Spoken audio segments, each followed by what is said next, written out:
What is happening?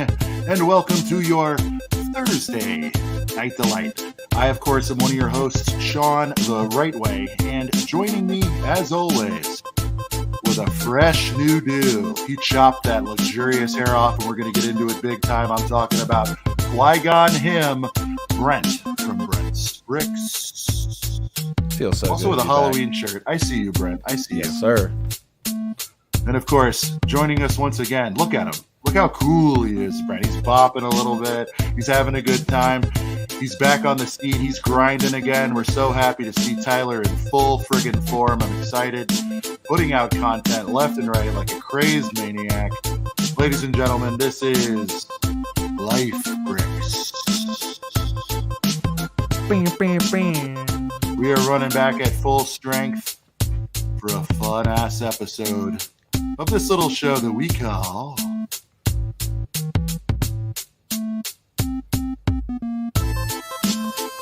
A Couple of Brickheads. Yeah. Go.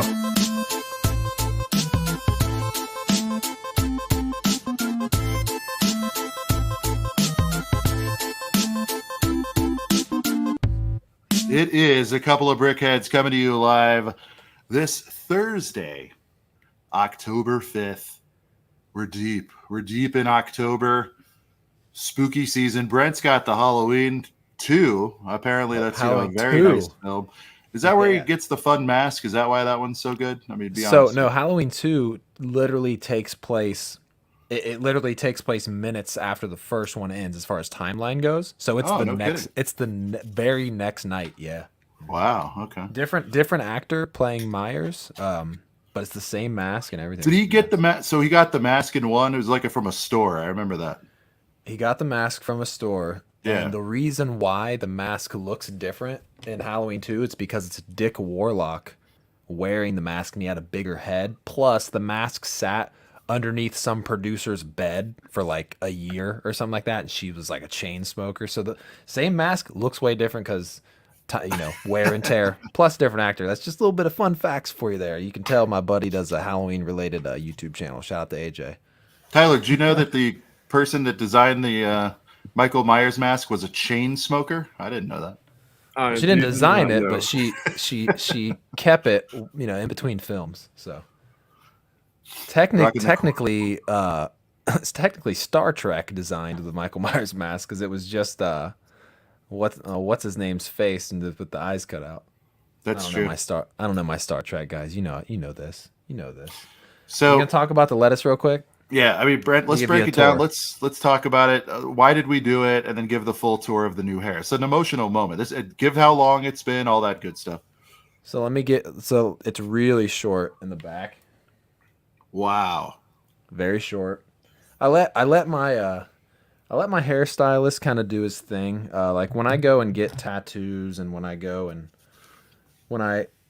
get tattoos and I do stuff like that, I like to trust the artist, you know what I mean? So all I really said was, cleaned it up, maybe a little bit long on top. And the reason why I finally cut the lettuce, guys, not only was I just tired of having long hair. I mean, you got to think it takes longer to shower.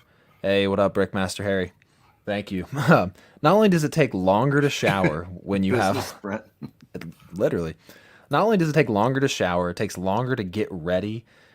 I mean, dude, I came home from getting this haircut, and I go and lay down on the couch, and the fact that I can just lay my head on a pillow without having to manipulate my hair and put the bun on top of my head, dude, it just feels so good, convenience-wise, to get rid of it. Now, why did I get rid of it was the main part. If you caught our good friend Shy Time is My Time's new podcast, Sitting on a Stoop, I talked about, that was before I had it cut, but I did talk about the fact that I was cutting it because your boy had a little exam / test thing, had a new job today, and we passed. Let's go. Yeah, let's go. I'm clapping for myself, baby.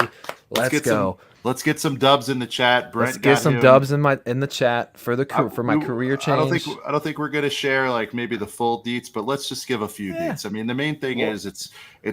Let me give my commentary. Yeah. Brent's been a server at a nice steakhouse for many years, and Many. he wanted a change, and he wanted to do something a little more consistency. It'll give him a more fixed schedule. Somewhere where I can retire too and actually have a pension and do good things like that. Yeah, and it's a big boy job too. So like, and not the other one wasn't. I'm just saying, but this is like a really good. It's a really great move, and I'm so proud and so happy for you. And guys, all right. There's a lot of dubs in the chat for Brent. Let's go. So shout out to Brent, and he's looking good. He's gonna go in there and wreck it. And yes, guys, it will not, as far as it will not affect the show, because what he does is during the day, so we're good there. If anybody's wondering that, maybe holidays a little bit, but we'll see. Yeah, we'll see. Yeah. And the thing, I mean, if anything, if we're doing a big stream that goes a little beyond 2 hours, may have to dip a little bit early. Just depends. I don't even know what my schedule is going to be, guys. I'm just signing paperwork and doing all that fun jazz right now, the I-9s and all that ish. But I mean, man, no knock at all to any bartenders or servers out there. I've done it for like almost 9 years, guys. It's a long time to do that. It is a great job for younger folks. People in college and everything. But my kind of goal was cores for me. Well, no cores right now, but since I'm feeling spooky, we got some Oktoberfest going on. Oh, little Tobes. All right, that's good. Little Tobes. But the thing is, guys, is I got kids. I wanted to have a more, I hate to say grown up job, but I mean, this is the thing. Like, it's tough to get benefits 401k through serving. Like, you can do it, but the people that are serving and bartending in the restaurant industry, they're putting in extra hours, like rolling silverware and stuff. You know what I mean? So, and also, guys, like, I'm a family man. So once I'm getting close to my top out pay at the new job, it's going to allow the wife to go down to part-time and be at least a partial stay-at-home mom. So that's another reason. So huge shout out to Brent. Thanks for the dubs, everybody. I really appreciate it. Yeah, just dubs all throughout. And we're gonna go through Brent, and you can thank them all individually when we do our little roll call. Let's see, Tyler, your thoughts on Brent's new job? Very emotional. I think it's very exciting. I guess, Brent, the only thing I'll ask is, does it? I'll tell you what. Are you having to relocate for the job? No. As a matter of fact, the new job is maybe only like a 20-second longer drive, so that's clutch. Super clutch. But the interview was in Cali? No. I just went to Cali just to visit some friends and also to but I thought it all like oh no. There were separate situations, but no, it's funny because when I came back, people at my current job that I'm at, when I came back, people were like, what happened, man? You went to LA and you came back with no hair? Like, what's going on? And it's like, nah, I got it cut like when I came back. Shout out to Greg, my buddy who cut my hair. He doesn't listen to this, but I'm shouting him out anyway. Shout out to Greg. So, I mean, look at this, guys. I mean, look, we miss a Figonomics. Bread comes back with, fantastic new lettuce, a new jobby job. Things are happening. Guys, as far as earlier this week, just a couple things went on. Me, I'm honest to a fault. I had some business travel. I was almost late to this one tonight because I don't know where you guys are at in the world, but there's weather situations. So I literally just landed from San Antonio to North Carolina half hour ago or something.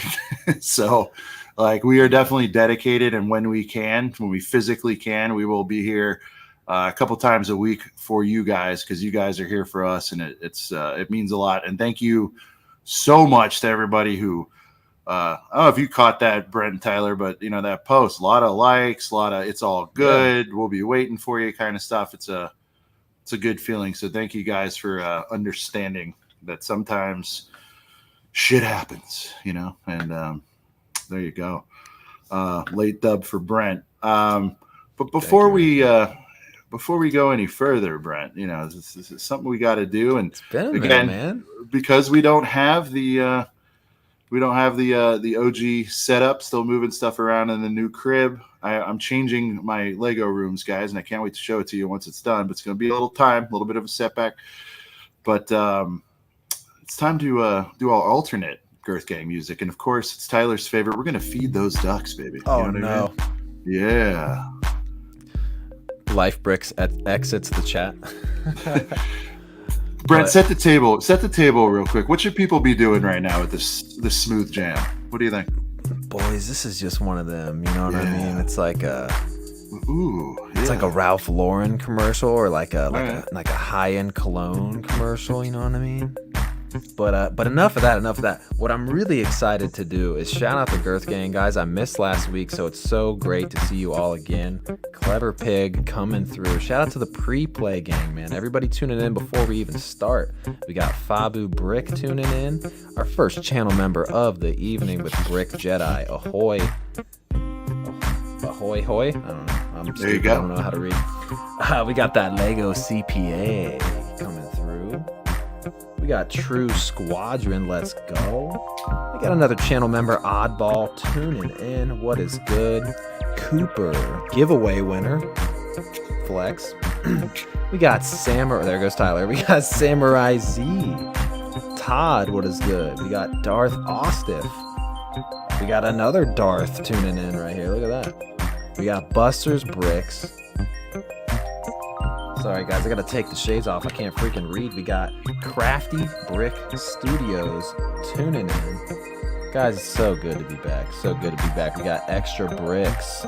Chess 98. What is good? It feels so good to say your guys' names again. Brickmaster Harry. Read this, Brett.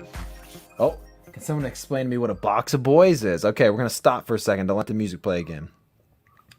Now, Brickmaster Harry, I've noticed him pop into the game. You can do it while the music plays. Yeah, that's fine.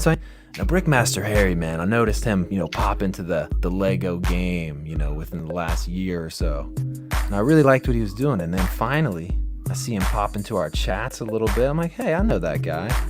But he's new to the ACOB thing, you know what I mean? So a box of boys, Harry, is just your standard issue battle pack. It could be clones, it could be Stormies, but as of late we've been talking about clone boys. So you got a box of boys, it's $20. You go into Target, toss a little box of boys in the cart, little Target toss. Yeah, it makes you feel good, Harry. Who's gonna know? The guy that goes into the gas station and he's like, let me get 20 on pump 5. Right. Let me get a number 16 scratcher. Let me get a box of boys too while you're back. Yeah, that's a little box of boys. I mean, now Harry, I watched your vids. You know what I'm saying? I think you got a girly friend or a wife, right? I'm sure you've been sent to Target. We all have, right? It's like, hey, honey, you'll pick up some chips and salsa or whatever. Sure thing. You're running around.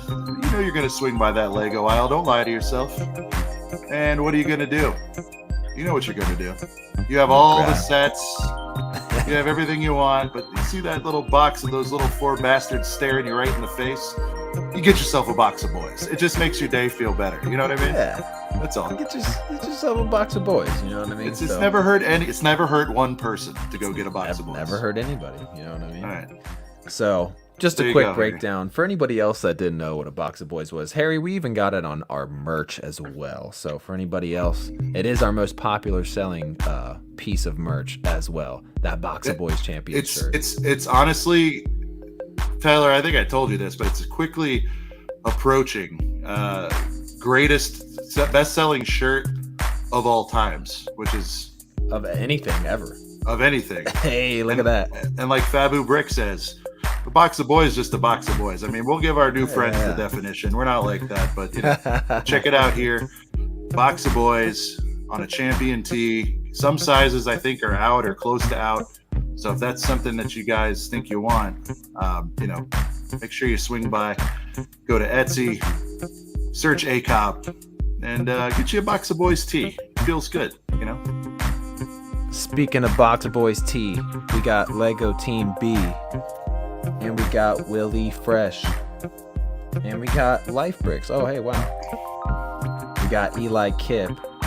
Joseph Nails. These are all the W's. Thank you all so much for the W's. I really, really appreciate it. We got another channel member right here. Special shout out to the Brick Jedi coming through. Thank you all so much for all the all the W's in the chat. Parkdale Playboy.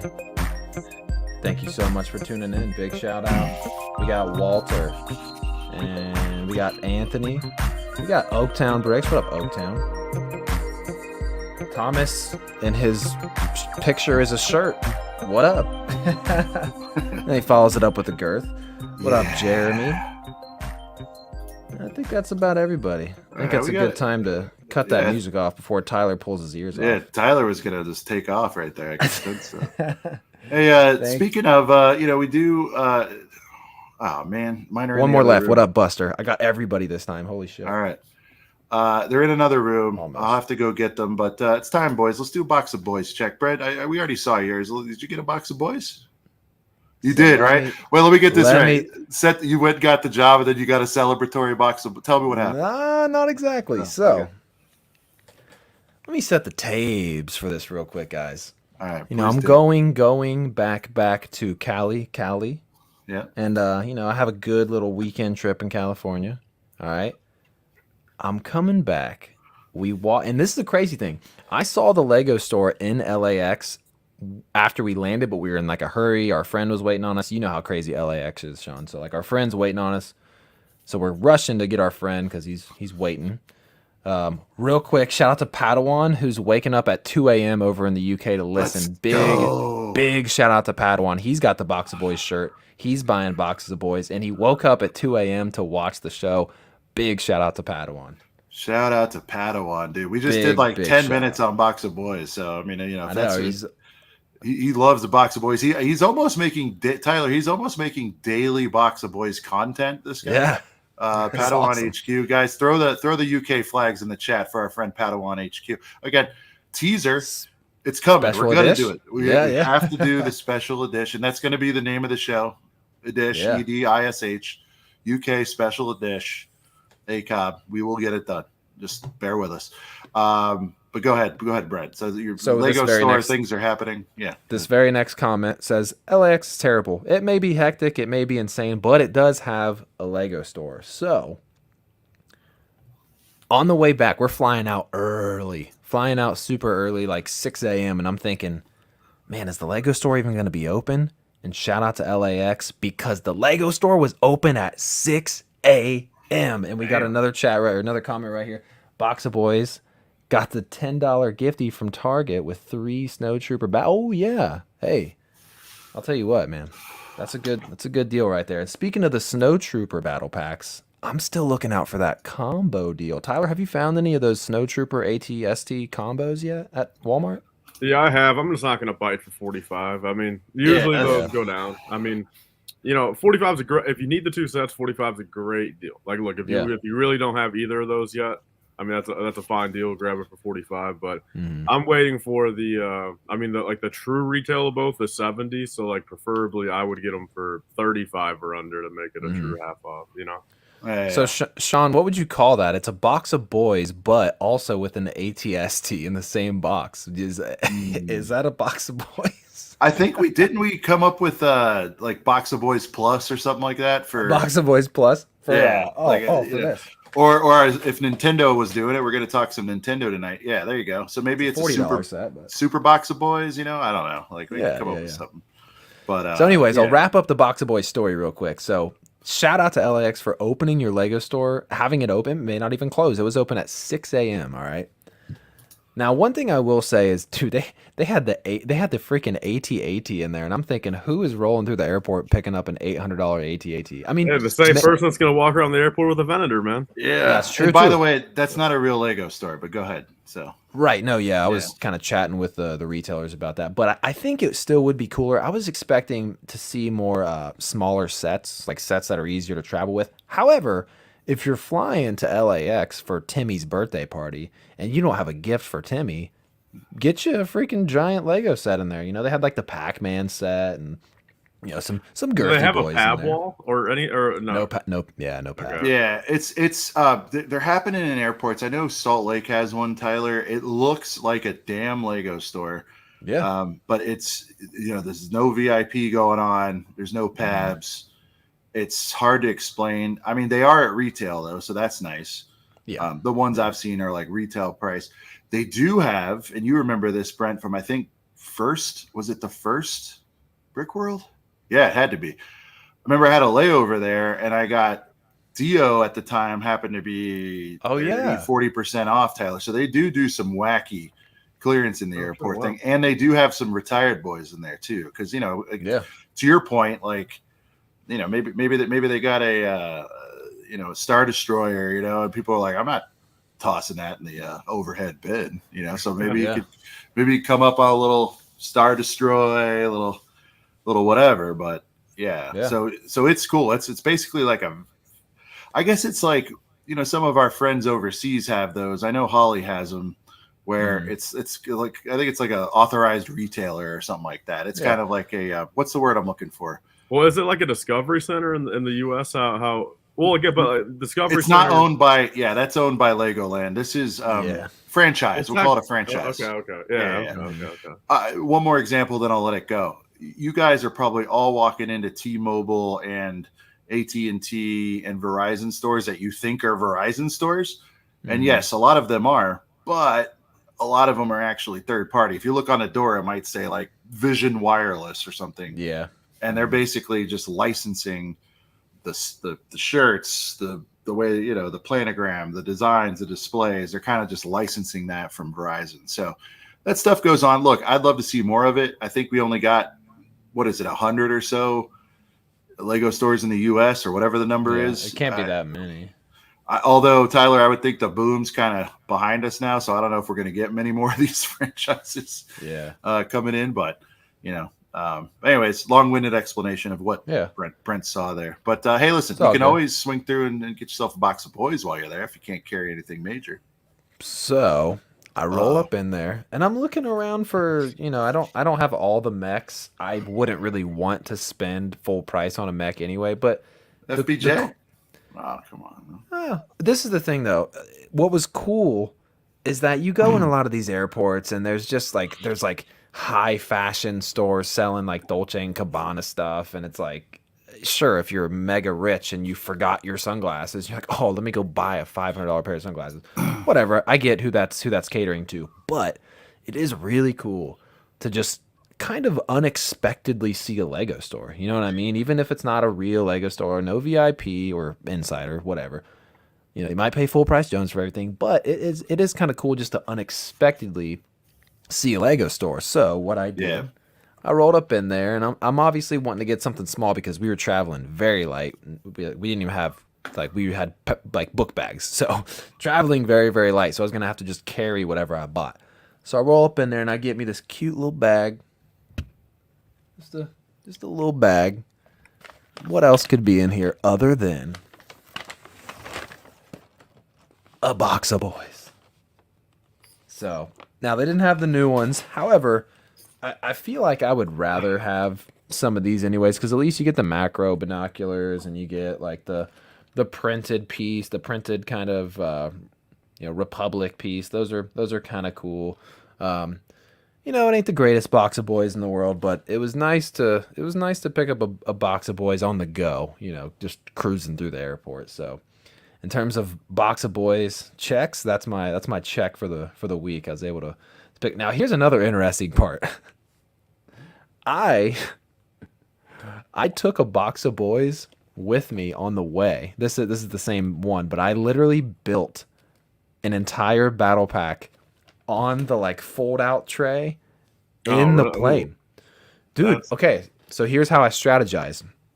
Any round Technic pieces that roll around, I put them in the little cup holder thing. It's only that deep, but it's enough to keep the small pieces in order. But dude, it was crazy because there's a couple points hitting turbulence where I just held all my pieces, and I'm pretty sure I dropped a couple pieces, but lucky enough they were extra studs or whatever. So Sean, I don't know if you heard that, but I actually built. I heard it. I built, and I took videos and crap, and I'll probably make a funny short or whatever. But yeah, I built a box of boys on the plane. Man. We need to get a term, Girth Gang, for sky building. It's like a dude, thing. I was building in the sky, man. It was cool. It's mile funny, high. Though? I was kind of hoping for somebody. Maybe it's because I had headphones in, but I was hoping for somebody walking by to do one of these. Does that guy really have Lego on a plane? What's going on here? And no one said anything. I was surprised. I was like, can't believe nobody acknowledged or noticed that I was literally building Lego on an airplane.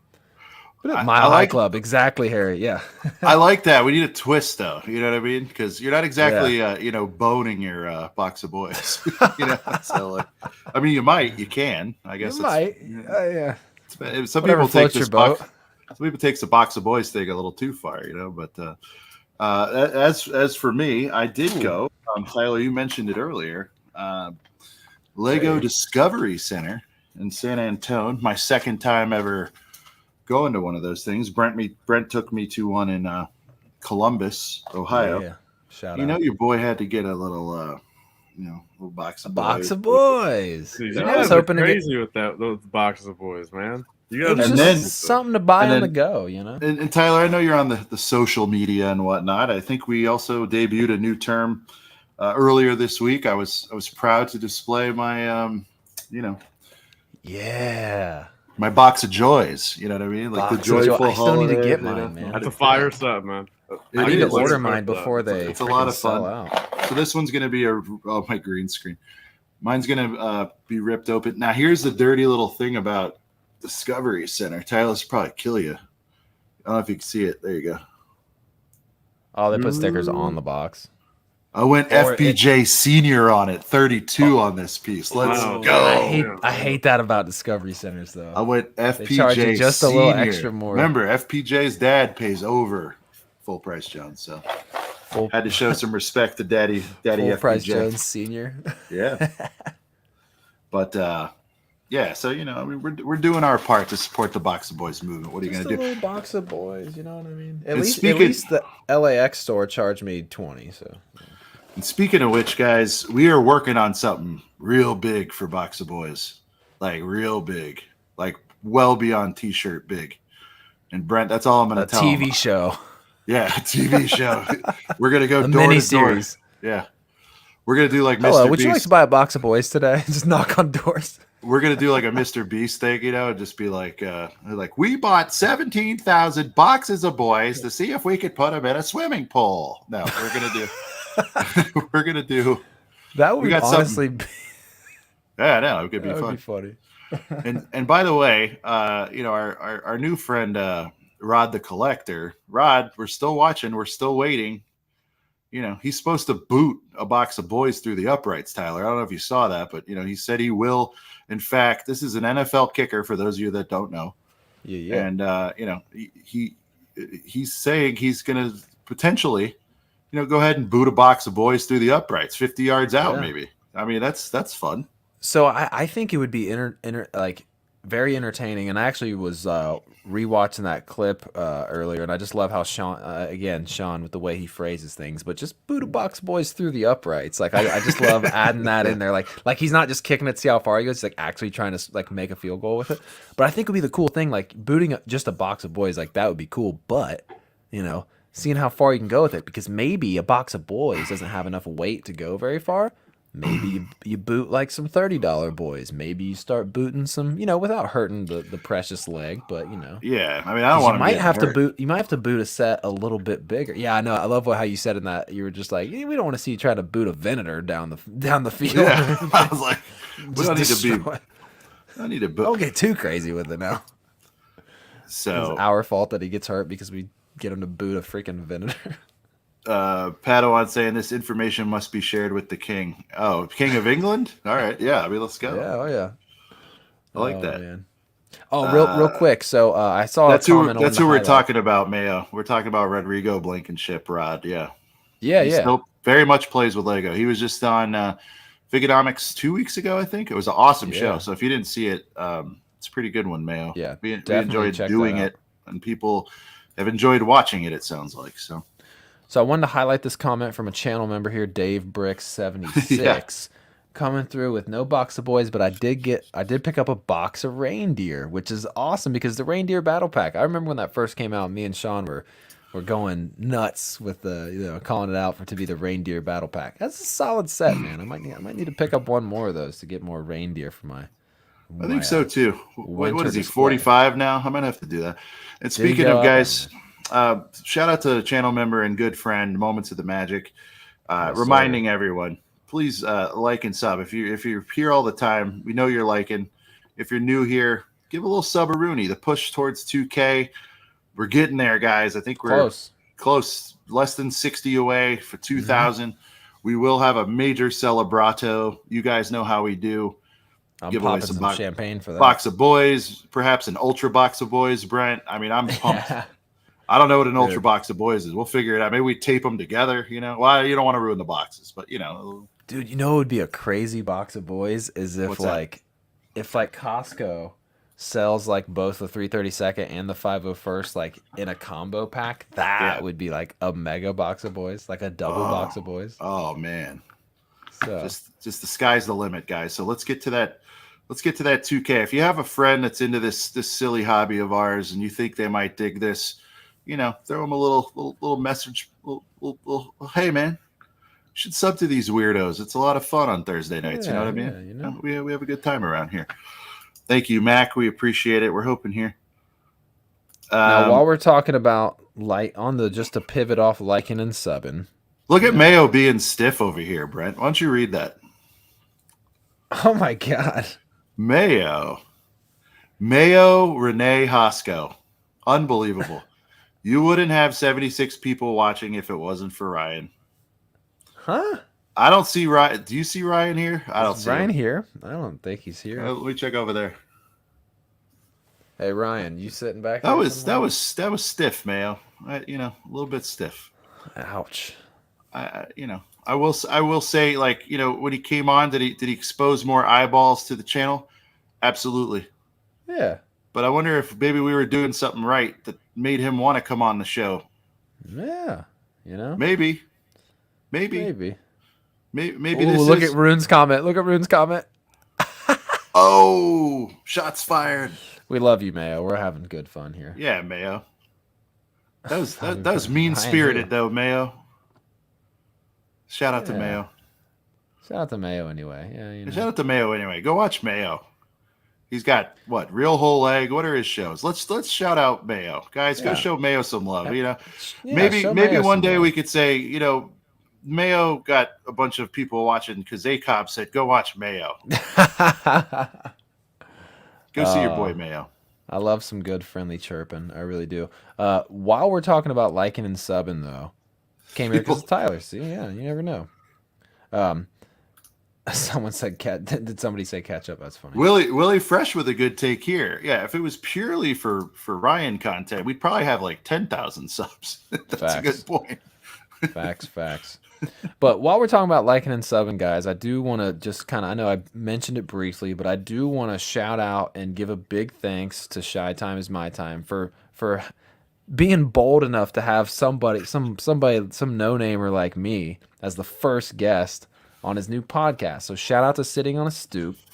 So if you guys, obviously a lot of you guys are familiar with Shy, so if you haven't already, go give him a like. Go check out the episode I was on. It's out. If you want to see us, you know, shoot the shit for an hour, it's a good little episode. It's not necessarily focused on Lego. There's some Lego talk in there, but it's just a solid podcast. Shy's, you know, production's obviously awesome, and we're both in person, so it's a cool spin. I'm excited. Shy's gonna travel around and do that and take it to conventions, so I'm excited to see what he does with that. Yep, and your boy will be on there as soon as I see Shy again for sure. He was gonna try to get you before me. You might have been the first episode.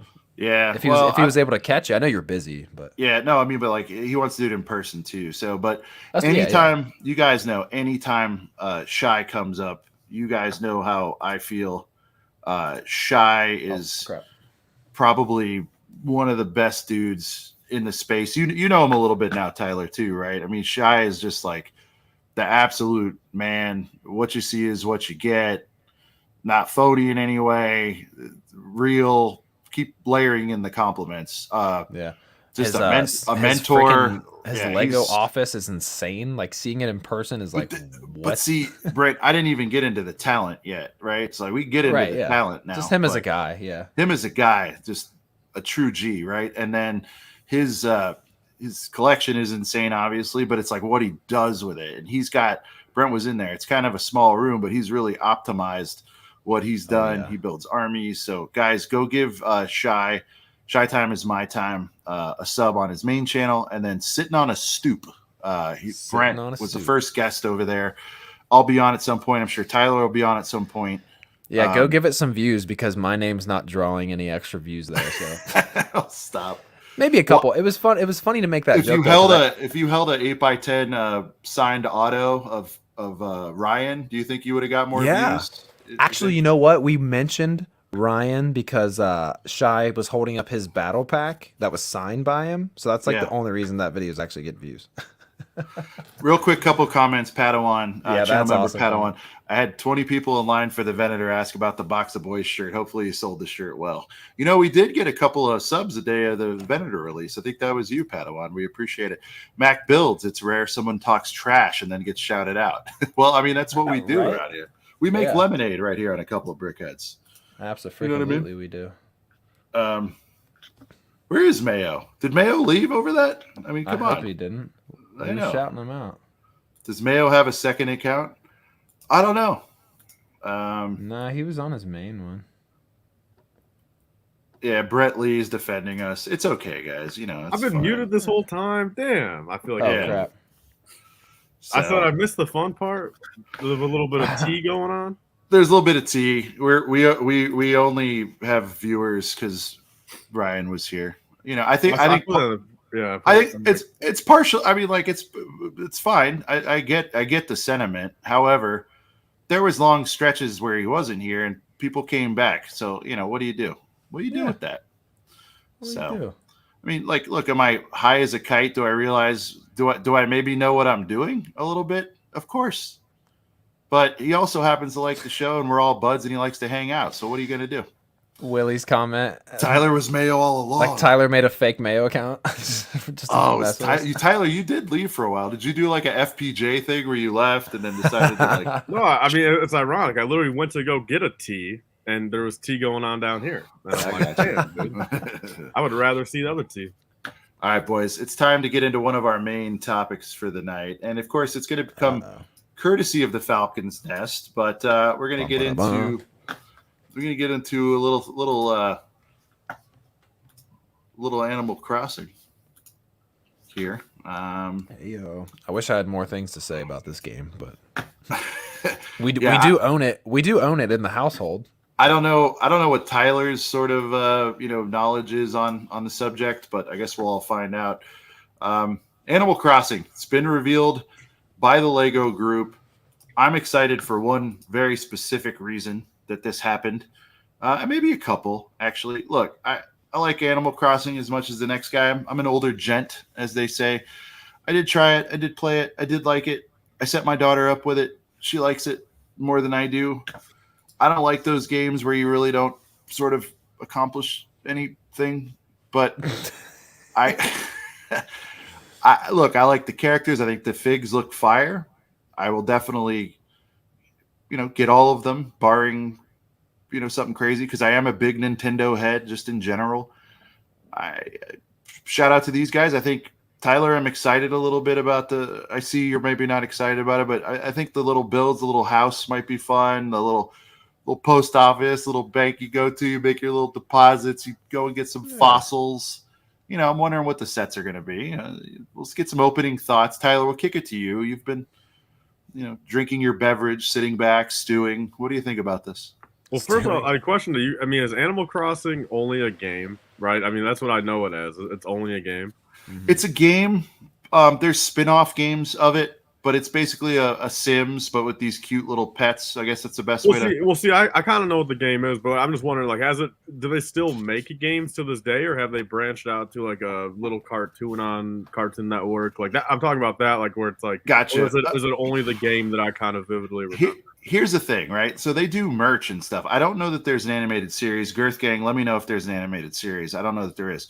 I will say this, though, Tyler. This is pretty mainstream because let's make multiple new molds for multiple themes. But what happened? Oh, I'm sorry. I didn't mean to take. I was just only one new alien mold for those low-life Star Wars fans. Lego, probably. Will said it perfectly. There you go. But so Tyler, anyway, they have transition. I know there's plushies, and I know that's not what you're asking, but they'd make plushies and all that stuff. I will say, though, when you say, is this just a game or is it XYZ? This game came out, I think, right before or right around March 2020. And this was I think Mario Kart is still king, Brent. Am I thinking of the wrong game then? Hold up. This game is, I think, one of the top 5 Nintendo games of all time. Certainly for the Switch, it's got it is like a cult following almost. Okay, that's not cult. That's not cult. That exceeds cult. This is like fucking massive. This people game. really love this game. Yeah. Yo, Sean, I'm gonna actually Google top selling Switch games of all time. Go ahead. When you say March 2020, do you mean like a Switch version or what? Because yes, okay, it's been out. The DS version is what I remember. I mean, back like 12 years ago, like in like elementary school, you know, like when like DSs were coming out and like everyone like bringing on the bus, and like the biggest thing was like, you know, at lunchtime in the bus, it's like who's playing Mario Kart, who's playing Pokemon, who's playing, like, and it's like you have some of these people that were just playing like Animal Crossing, and it's like I think you could do. You know, you cross play people at one time. Yeah, so it's like you can visit each other's islands and stuff. You build your own island, and people can come over and see it. So let me run through some history real quick, catch everybody up to speed. It started on the GameCube, and that was around 01, I think. So like I think every generation, Tyler, of console and handheld, for the most part, there has been an Animal Crossing game, and it's just gotten more optimized. And I did pull up a list of best-selling Nintendo Switch games of all time. Number 1, Mario Kart 8 Deluxe with 55.4 million copies sold. Number 2, Animal Crossing New Horizons. That was the latest one of this. 42 million copies. So this isn't just a game. This is like a major, major franchise. And so and this is why they did this, obviously. So 42 million copies of that game sold. Yes, it got bumped by the old Pandy. Number 3, just to put it in perspective, a full 11 million less. That's Super Smash Bros. Ultimate, even sold more than Legend of Zelda Breath of the Wild and Mario Odyssey. So this game didn't quite double the latest major Super Mario game, but damn near.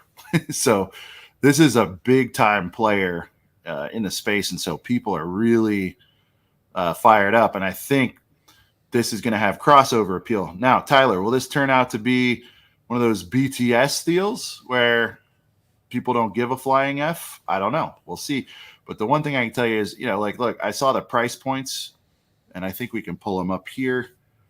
You know, there's enough to get people through the door. Well, so it's a wave. I'll ask you guys and everyone in the chat. I mean, how would you guys compare the relevancy of Animal Crossing to like, say like the Trolls theme? You guys remember like the Trolls World Tour stuff that came out? Like because I mean, how would you compare it to that? I mean, is Animal Crossing way bigger? I mean, would even like how about Minions? You know, Minions came out. Like I mean, kind of where are we at like comparison wise? Because like Minions and Trolls didn't do well at all. You know, is Animal Crossing just way better? So I think it's bigger, but an important thing or a critical point I would say is that Minions and Trolls very much like only aim towards kids. Yes, kids love Animal Crossing, but I'm 28 years old, dude. I know guys around my age, a little bit older than me. They were so fired up when Animal Crossing came out on the Switch. Like people were really okay. Oh yeah, I know some. Yeah. But this is the thing though. It's nostalgia. It's the people that grew up playing it on GameCube and stuff. So would you guys say? You got the Triple Crown, Tyler, that we're always looking for. You got. I don't think a lot of people are like DreamWorks fans. You know what I mean? There are some. I'm not saying there aren't, but like there's people that are Disney fans and then they like Star Wars or whatever, or Disney fans and they like the parks, and then if you put Lego to it, it's like this 3-headed monster. Yeah. That's what's going to happen here. You've got people who just ride for anything Nintendo, period. Multiply that by the people who love Animal Crossing times Lego, and you've got a potential for a monster here. Now, will that happen? Time will tell. Will it be with a deal where it sells out day one, fiasco, and nobody gives a flying F? Possibly, probably. But I think this will do better than Sonic. I'll do that wager. Oh, that's a good point. That's a good comparison too. Yeah. And that's kind of like beating a JV team, though. I mean, Sonic just doesn't sell. I mean, come on. Do we know if these are 4+ or not? Do we know? I don't think so. Are they? They're doing a whole wave. Yeah, there's pricing somewhere. It was just too good. Put that up. But bottom line of it, I mean, it looks like everyone in the chat and you guys too are agreeing that like this has enough history Oh yeah. With hardcore fans, normies, and just like enough people were like, because I was gonna ask too, like, if it came out 2020, peak of everything, COVID, everyone playing it. Like, my question was gonna be like, do you think this would have been one of those things where it would have sold way better if they came out, 2021 summer? You get what I'm saying? Like, but you guys think still in 2024, there's enough there where it's gonna be as big as it would have, say, been even 3 years ago, since it's just so big.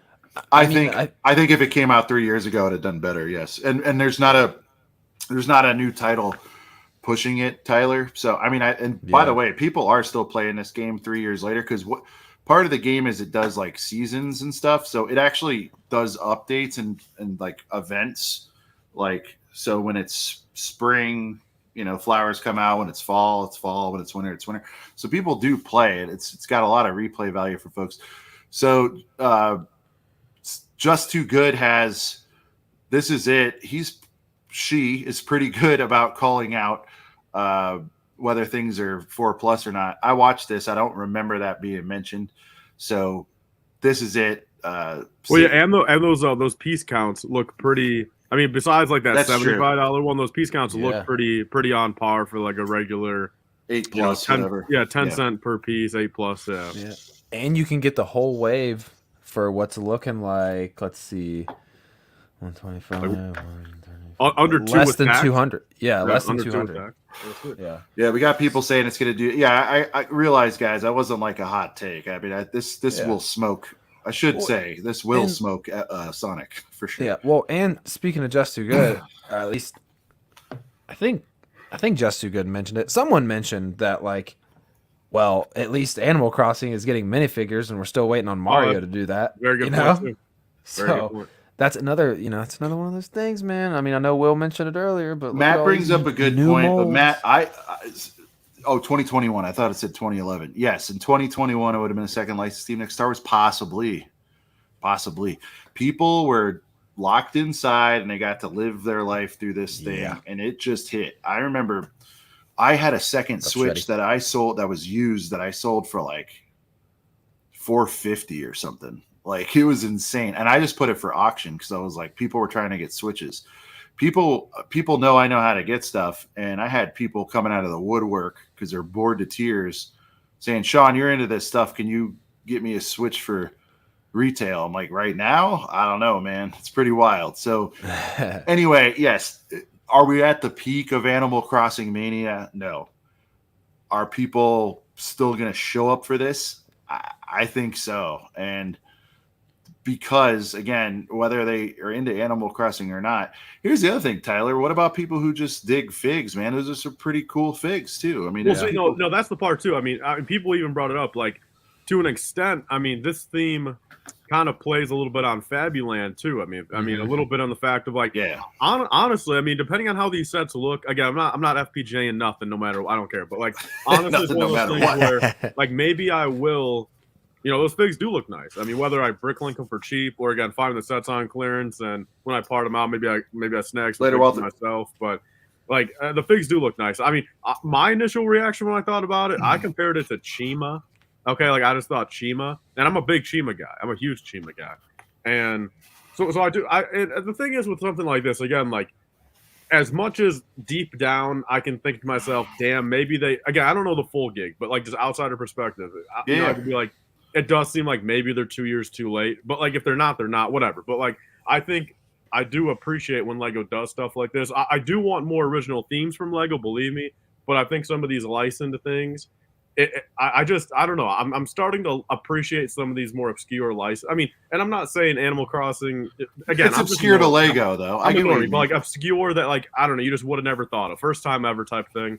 Animal Crossing. Same reason why, like, the Hocus Pocus house. I like that. Like, all these little things coming out. You're not the target audience. This is a normie gateway. Yeah, no, that's the thing. I mean, I'm a terrible person to, like, speak on the actual whole thing here, but, like, just my perspective, I do appreciate it. I mean, and again, like, I checked. Once I see him on the clearance shelf, I'm going to be like, okay, maybe Tyler, this was not the right idea, but Tyler, you're a businessman and a businessman, and I'm saying, are you referencing Chip the Ripper? I mean, come on. That's not Chip the Ripper. That's Jay-Z. Anyway, Chip the Ripper dropped that too. Maybe it was just he stole it from homage. Jay-Z. It was an homage. Okay. Drake does the same shit. Drake doesn't even write his own songs. Anyway, it's what okay, I'm though. saying. Is that good? No, I hate when people don't at least give the other guy credit. Look, Tyler, here's what I noticed. So I looked at the wave. I think it's like 190 all in. So like 200 with tax, you're getting the whole wave. I think that's really smart. I hope they look at it that way. Yeah. Somebody can go in, just do a little arm sweep. You know, lots of boxes of animal boys, if you will. And hold up, let me just pause the program real quick. Cue the music, if you would, Sean. Yeah, please. Our good buddy, Titanium J. Shout out to Teej. There it is. Big shout out to Teej. Titanium J. Been a member for 2 big old months. He says Girth Gang in all caps. Let's go, TJ. We'd love to see you.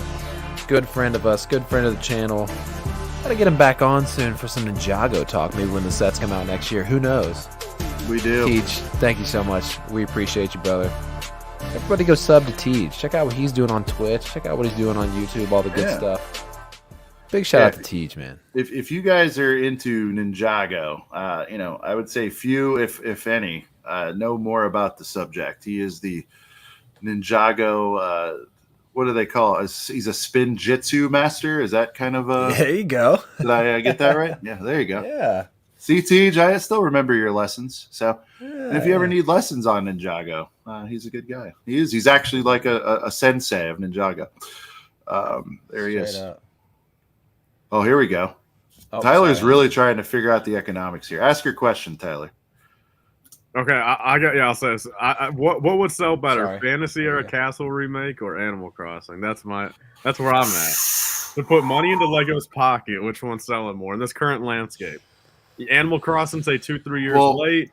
All these castle people these days with the money.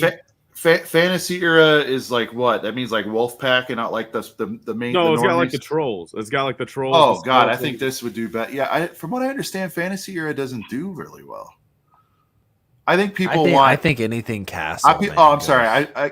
So I guess I'm referring to what would be called classic castle, right? And so I think a full scale classic castle thing would hang with Animal Crossing, but this fantasy troll business you're talking about, I don't think people care about that. How about this though? Let me just not to that degree. I'm not going to say nobody cares. It'll sell. Yeah, but let me just go on a really, really, really quick sidebar. A box of boys. But it's castle. Yeah, dude, I mean, and you get one. Do that.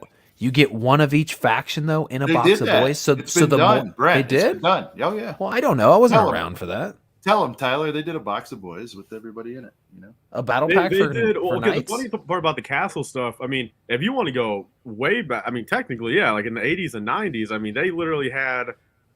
I'm pretty sure I remember this. It's 4 minifigures with all their decked out accessories and like even like extra bows, extra everything. And like, sure, we're talking about like 1988 money, you know, so whatever inflation is. But like those, it was like 4 decked out castle figs for like $349, dude. And it's like, holy shit. Like, dude, I mean, again, in this current landscape, you give us 4 decked out castle figs and like a couple side builds, you know, like a little maybe catapult thing, a couple horses in there for $20. I mean, 30 even. Perfect. I mean, if they really wanted to, but got a super chat in the house for in honor of Brent. Brent, take it away. Darth Ostiff. Oh, it's the end of the song. Who cares? Darth Ostiff coming through with that $1.99 dono. Happy Turds Day. Having a chorus for you, Brent. Cheers. Hey, man. I'm having an Octoby, little Tobes, little Octoby fest, little Sammy Sosa. So I'll tell you what, man. I came out of that job interview today. It may have been before 12 o'clock, but I really wanted to grab a beer, but I stayed civil. I didn't do that, but you know, a cold one tastes pretty good right now. Getting that out of the way. I think anybody knows, man. I was talking to some buddies about this. Getting a new job kind of sucks, man. Like just going through it all, like the nerves for the interview, the process, process, the interview, all that. So it's to start, and you know, I'm not all the way done with my paperwork. I still got to do it. I got to do like all this other crap that comes with all the paperwork and all the technical crap. But you know, we got the nervous part kind of out of the way. So it's it's good. Things are good, guys. So it's good stuff. I appreciate all the love in the private chat. Am I right on this? Just real quick. Right. You are very right. Yes. Oh, okay. Yes. Okay. So yeah, dude, that's crazy, man. And there's about to be. I can say it because who knows? There's union jobs throughout all kinds of stuff. But yeah, union job, and they are just about to pass a new contract for a little bit higher of a pay raise. So damn, that's good. I'm about to quit what I'm doing, man. I'm doing yeah, man. But hey, it's a tough job. I know it is. So many people that I was talking to this job about, they're like, Shy. Look at Shy. Listen, man. Hey, there he is. We were giving Shy all that love earlier, and here he is. And here he is. Shy, we were. Yeah, watch replay. Go ahead, we talk about you for Shy. Watch replay. We talk about you glowingly for 15 minutes straight. All right, it might have been 5, but still. Shout out to Shy. And again, showing guys, Shy the love. If you haven't already, sitting on a stoop. Shy, put the handle in there, please. Yes, sitting or sitting. I forget how he spells it, but sitting on a stoop featuring Brent Spricks on the first episode. Go check it out, but do it after this. Stay here for a bit. Darth with another one, dude. Look at this guy; he's going crazy. Shout out to Darth in a big way here, saying, "Loving the hat, my dude. Cheers to you and Tyler. Cheers to you." Shout out to Coors, the finest beer in all the land. What can I tell you? Might not be the best tasting, I understand that, but it gets the job done. Shout out to Coors. And that Rocky Mountain Coors is absolutely appalling. It's not appalling. It gets the job done. It's the nectar of the gods, dude. Dude. Drop the link in the chat. You guys let me tell you something. In a different window. Check it out later. Not now, but check it out later. Tyler, you can't knock it till you try it. All right, look, everybody's asleep. You handed me one at Brick World, and I'm like, holy. Listen, or was that macro? Listen, he might have handed you one that was warm. Listen, Tyler, I hope one day, if you want to become a dad, I hope you do one day. And this is what I want you to remember, what I'm saying right now. Kids are in bed, AC's blasting, pair of boxers, just hanging out, having a good time. Build a box of boys, crack a course. Little box of boys, maybe something a little girthy or whatever you want to do. You crack that C-, dude. I'm telling you. You just take a little tug, put a couple pieces together. When them mountains are blue, let me tell you what. The only C I'm cracking is a Corona, man. Ugh. Hey, I love Corona. If Corona you like drinking, look, shout out to weed and all that, but to me that thing tastes and smells exactly like weed, and I don't like that, man. So it's just a Mexican. It's a Mexican lager, man. Especially with some beer salts and a lime. Get out of here. Yeah. Look at this. The Padawan. Shout out to Cristo for sure with the beer salts, man. Beer salt. Yeah, he got me hooked on that. And we couldn't find it this year at Brick World, man. We went to like two liquor stores and they didn't know what the heck we were talking about. I'm gonna have some next year for sure. Coors is the best blue, man. See, Matt always has the best takes. It is the best. That's of the a good take. Beer. That is a good take. It is. It's better than Miller Lite and Bud Light. Like that's where I'm at. I'm not saying it's like the finest on the planet, but See, I used to like Miller too until somebody told me it like tastes like you're just licking an ashtray. And ever since they put that in my mind, I'm like, Miller does have this just peculiar taste to it. That's because when people used to like smoke inside, people would like throw their butts in there, like you'd have like literal ash in your beer. I'm old enough to remember when indoor smoking was like just happening everywhere. I am too. Wild. Yeah. I was young, but I remember. Was that 01? Sam Adams over everything. True New Englander. There you go. A and Dub. A&W Zero. Fantastic drink. Miller High Life, I will say, is better than Miller Lite. High Life is sneaky good. That is the champagne of beer. I heard the Queen of England was like she drank 1 Miller High Life a day. That could be cap, but I mean I heard about that. That's like how she stayed healthy for so long and got so old. She's drinking a High Life a day. Fountain of Youth. God, if they could get that confirmed somehow, it would probably be on. I'd put her likeness on every bottle and pay her royalty. Literally. Oh man, that would be sick, actually. All right. So, any more thoughts on Animal Crossing, Tyler? I'm glad this was good. I'm glad you got a little bit of a education. I hope you can kind of appreciate now the gravity of the situation. I do think that it's probably bigger than you initially thought. Like all things, though, it doesn't necessarily mean it's going to translate to Lego box office. So we'll have to see how that goes. I will say I did kind of tease out that I am excited about this for one reason.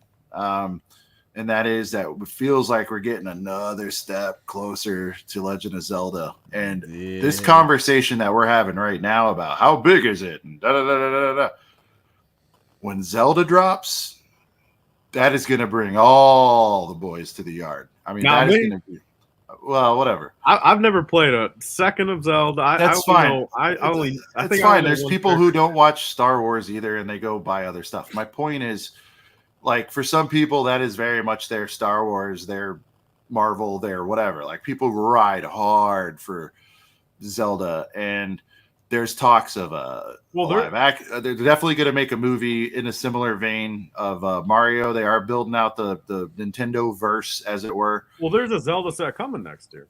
I know. Well, that's one, but I don't think they're going to go one and done. Like playset wave type thing? They have to. There's so much, dude. If they start with the tree and it does well, and it will, then fine. When's the last Zelda game? The new Christmas. Last year, Christmas, Link's Awakening? No, it wasn't Christmas. No, it wasn't Christmas. It was March. It was like March, April. Yeah, when I think of Zelda, I think of the 1980s, man. That just proves I had no clue they were making stuff in the 2020s with Zelda. Oh, dude, Breath of the Wild was a massive game. Breath of the Wild launched when the Switch launched. Brent, I'm being honest. I didn't see a thing about nothing Zelda new in the past year or whatever, year and a half. I've not seen nothing. Maybe it's, I don't know, maybe it's the area you live in, but I'll tell you what, all right, to put this into perspective, GameStop typically just doesn't really do like midnight releases anymore. Right. I wish they did, but they don't. Yeah.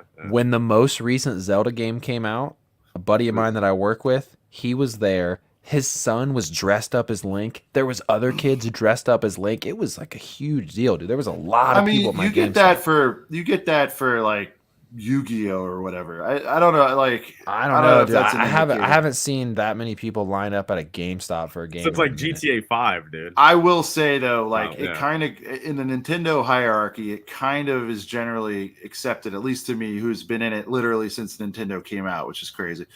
It's like kind of Mario is the top banana, and then all his friends, of course, that would include Donkey Kong and all those dudes, and then it goes like Zelda pretty hard. As far as like shit that moves like general merch, T-shirts, lunch boxes, like Zelda's up there. Animal Crossing though is a new beast, and that might even be number 2 now. But Zelda I put this up in the chat to get some people talking. Yeah. But you could definitely say Zelda's top 3 in Nintendo. Where exactly it falls, we could argue all night or get stats to back it up. But sentiment wise, people who have money wise, the things they're looking for, dude, Zelda, if they do it right. I mean, Tyler, really, you're into fantasy and stuff too. I mean, there's so many, there's horses that are famous in there. There's swords that are famous in there. There's different attires that are famous in there. Like when he levels up, I know you picture him as the green guy, and usually he is, but he's got like this dark side kind of version of himself, Shadow Link. Dark Link. Or Dark Link or Shadow Link, whatever it is, and then we're talking about Link here, and then there's Zelda herself, and then there's people who like think she's hot or whatever. I mean, like there's so many weird things going on. So before we get too deep, the waifu stuff, it's crazy. Yeah. So because this kind of relates to Zelda and Animal Crossing, one thing I did want to point out before we are done. Get the likes up. Yeah, get them likes up. What you guys doing? There's 93 of you in here. Let's get them up. But what I will say, some kind of closing thoughts about Animal Crossing. I have seen so many people in comments, posting, whatever. They're talking about how this is going to be the turning point for my wife to get into it. Kind of similar to the botanicals. Like it's somebody mentioned it in the chat earlier, but great call out, Brett. Animal Crossing is going to be a giant new gateway theme. Would you say it's a lot of people? Would you say, Brent, that's a hell of a point. I'm going to go 60-40, maybe 70-30 females play that game. Is that fair? Maybe 60. I could see 60-40, yeah. Are you? 60, I mean, it's okay if you think it's 50-50. I don't think it's 50-50. I don't think it's 50. I think it's a little more in the female audience, but you know. Tyler, we forgot to call that out. So I mean, this is a great opportunity. Which by the way, Lego hasn't been super ultra historically female, so this could affect everything I'm saying, because I don't want to say it's a girls' game, but it is more. If you had to put it in one bucket over the other, you compared it to Sims, and my wife loves Sims, so I feel like more dudes play Sims than Animal Crossing. Really? Yeah, I don't know, man. I mean, I've met some dudes that play Sims, but Look at this, Tyler. His girlfriend still plays it every night. So like Animal Crossing. Yeah, dude. Damn. But honestly, the thing is, though, is I feel like I've had at least like 3 or yeah. And for the botanicals, yeah, just into the insects thing, yeah, the space age, yeah. My wife wanted the space age set too. Lego Team B, yes, that's how we operate around here. We throw out numbers, we say things. Right. I know that it's no worse than for 50-50. I'd put a large sum of money on the player base being no more than 50% guys. Could be wrong.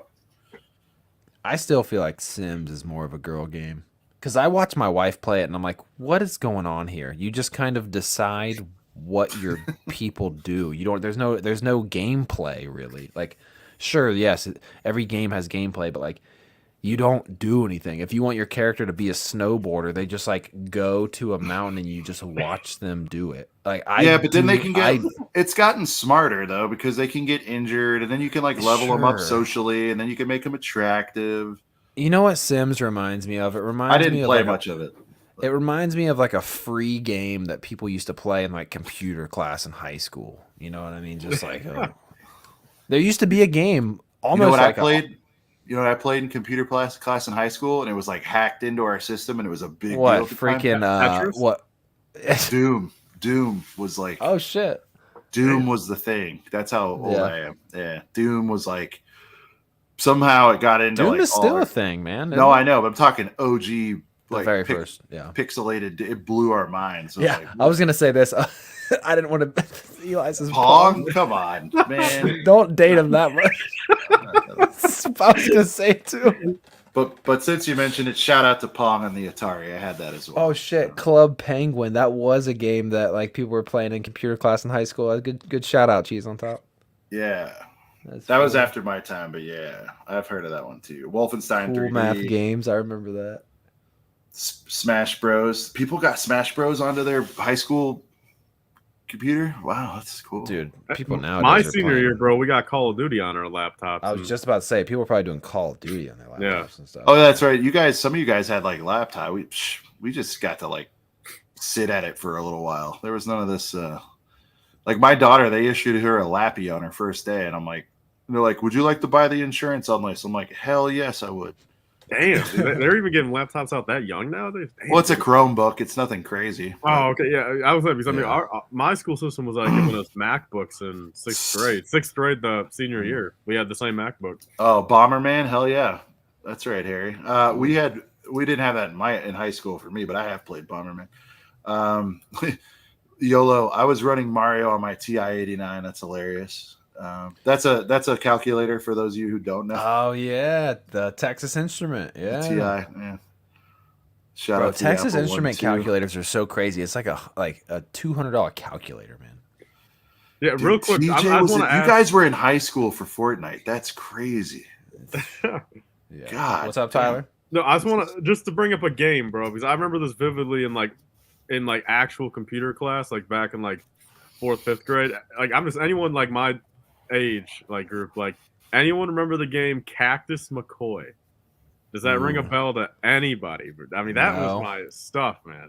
Even if one just you were doing you were playing Cactus McCoy, I was probably like, hammering a 12er, I wouldn't doubt it. I was probably in London, just pulling back some Guinness or something. I don't know what I was doing.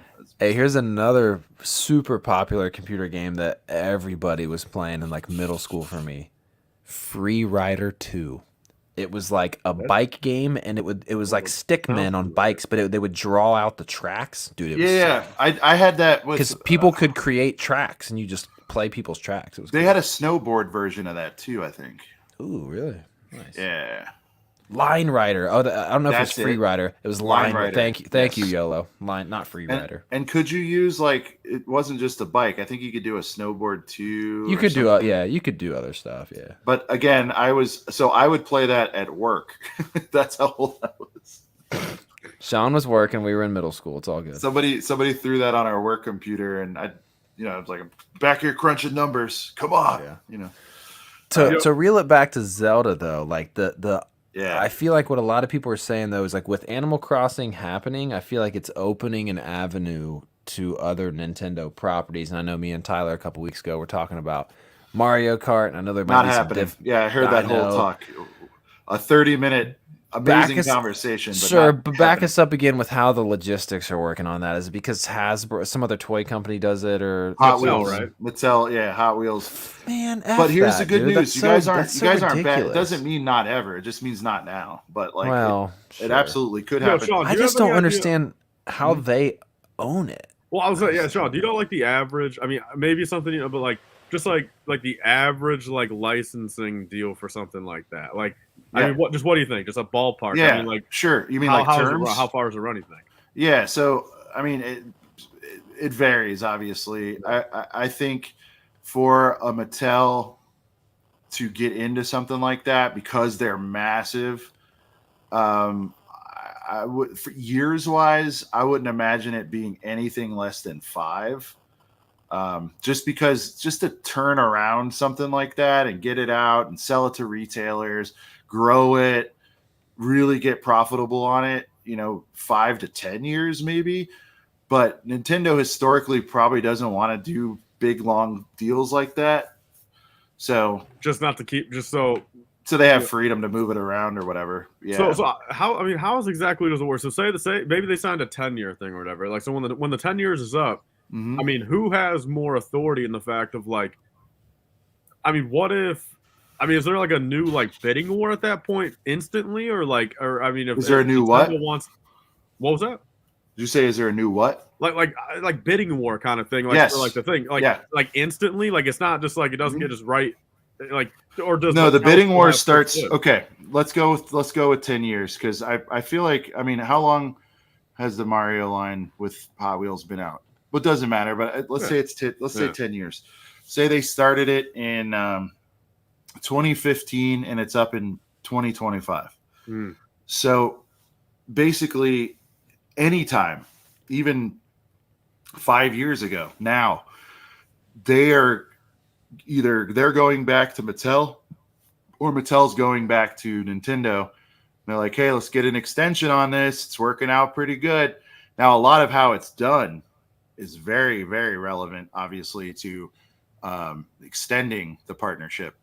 And so and again, we're not privy to what the deal is or even the term of it, unless it was, in, some kind of business mag or something. But to answer your question, it's kind of all the above, right? So like they could be talking about it now. It could come down to the wire. They got Lego out there saying like, no, we want to do Mario Kart. And Lego's like, we'll give you 12% of a royalty. And so then they absolutely take it back to Mattel and say, hey, we got an offer for 12. And depending on how the offer is written up, they probably can't say it's Lego. And they would probably think it's Matchbox or whatever. It doesn't matter. This is what happens. You leverage everything against each other. They could be bluffing too. They could be like, they don't even have to tell them that. They can say, look, we did it for 10% last time. We need 15 for you to be competitive right now. And they really only want 13. And so then Mattel's like, all right, we'll do 13.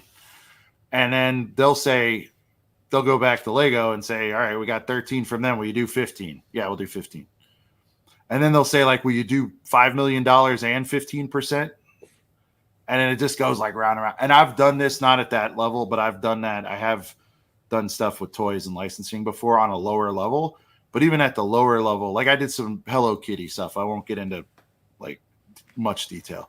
But I did like Hello Kitty and a couple like more like children's licensed stuff. And it's absolutely. Now, here's what's weird though, is they gave them an exclusive, it sounds like, on Mario Kart stuff. And that's what's really wacky about this, because here's how in detail they get. This to me is more interesting than everything I just said. you can sell the Mario Kart theme to like 100 people as long as you are super specific as to what the application is. And so for Hot Wheels, they're probably straight up like, I don't want anyone making anything on 4 wheels with this thing, period. Mm-hmm. But we will allow you to sell birthday cakes and balloons and shit to somebody else. That's fine. And Nintendo would never go for a deal where it's 1,000,000% all things Mario Kart goes through you. I mean, you're seeing T-shirts and all this stuff out there. There's all kinds of Mario I see Kart what stuff. you mean. Okay. Yeah. And so when now let's bring it to something that's more relevant for us here, which is Star Wars. What is going on with the minifigs not being sold by themselves? And maybe we know the answers, maybe we don't. But that is how. So I'll give you tangible things. Funko.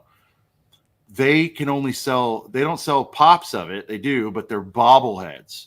I knew that about Funko. Yeah, I mean, it's only the Star Wars. But that ties into what we're saying. So like Star Wars probably gave them the. I'm sure Mattel. Who makes is it Hasbro? Mattel. Who makes the Black Series? I forget. Hasbro. Yeah, that's right. So Hasbro, I bet, was super pissed about that. But they're like, but they're bobbleheads, bro. Like that's how in the contract. And so when they signed, they said you can make posable action figures for us.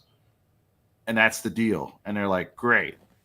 And then they're like, well, let's go get some more revenue by doing Funkos. And then I bet they tried to do it, but in the language it said, can't closely resemble a posable figure with this. And these lists are long. And then some clever person goes, well, fuck it. We'll put a bobblehead on there, and they can't do a thing about it because that's written, does not include bobbleheads in this deal. Well, so Sean, you don't even think there's a chance of like the Mario Kart deal, like say, like where like because I think Brett and I were talking about like imagine like the Lego ones, them trying to work electronics into it, where they're like remote control. Sean did Hello Kitty. That's not. Did I say that? Did I say I did Hello Kitty? Jeez, I'm pretty sure you did. I'm pretty sure you did. All right, clip that. But you know what I'm saying? Like, where it's like if you do electronical Mario Kart stuff, I mean, like compared because I mean a Hot Wheels is just a car. Like it's not electronical. It's just a toy. But if Lego were to do electronical Mario Kart, you think is that too close still, or is that where I don't know? You mean like an RC car? Yeah. Again, if like Lego did electronical ones, guys, this is just based on what I know. For all I know, they could do it tomorrow. Oh, Matt just answered that question. I never realized. Damn, they got. I don't pay attention enough in the toy aisle anymore. But let me just get this out there. This is just I've been doing this kind of stuff, so like I'm giving an opinion rooted in facts that I know about this kind of stuff. That might be what's happening. But dude, it could be they're all sitting around and going like, we do Mario first, we do Animal Crossing second, we do Zelda third, and then we hit them with the big old ding dong of Mario Kart. And then that's, I mean, dude, that who knows? I mean, Sean, just imagine the Brick World tournaments once they introduce Lego Mario Kart electronical courses where you could have 8 people at once at Brick World, do tournaments, first, second, third, imagine that, Sean. No, I don't see what's stopping people from mocking them right now, though. So, sure, but that's true. I mean, I've never seen someone mock up like a Rainbow Road. I've never seen that. No, crazy. I love the idea. You're asking me or whatever, it's come up. That's my take. I feel like it's so obvious to make Mario Kart because it is the best-selling game now of all time for them. But again, you're kind of people are also calling for Smash also, right? Yeah. And I feel like if you do Smash or Mario Kart, you're giving the consumers the cow, and you don't have to do that. You can give them a little milk by making them do Animal Crossing. Give them a little milk by doing Zelda. If you do Smash all at once, that's 75 different licenses. And by the way, to put that deal together, I've heard that was one of the most complex licensing deals of all times, because Smash had to go out and get people that weren't even on their platform. Yeah. You know what I mean? Like, it's not just Nintendo boys in there, right? They went out and had to deal with Namco to get Pac-Man. They had to go and deal with, Sega to get Sonic on there.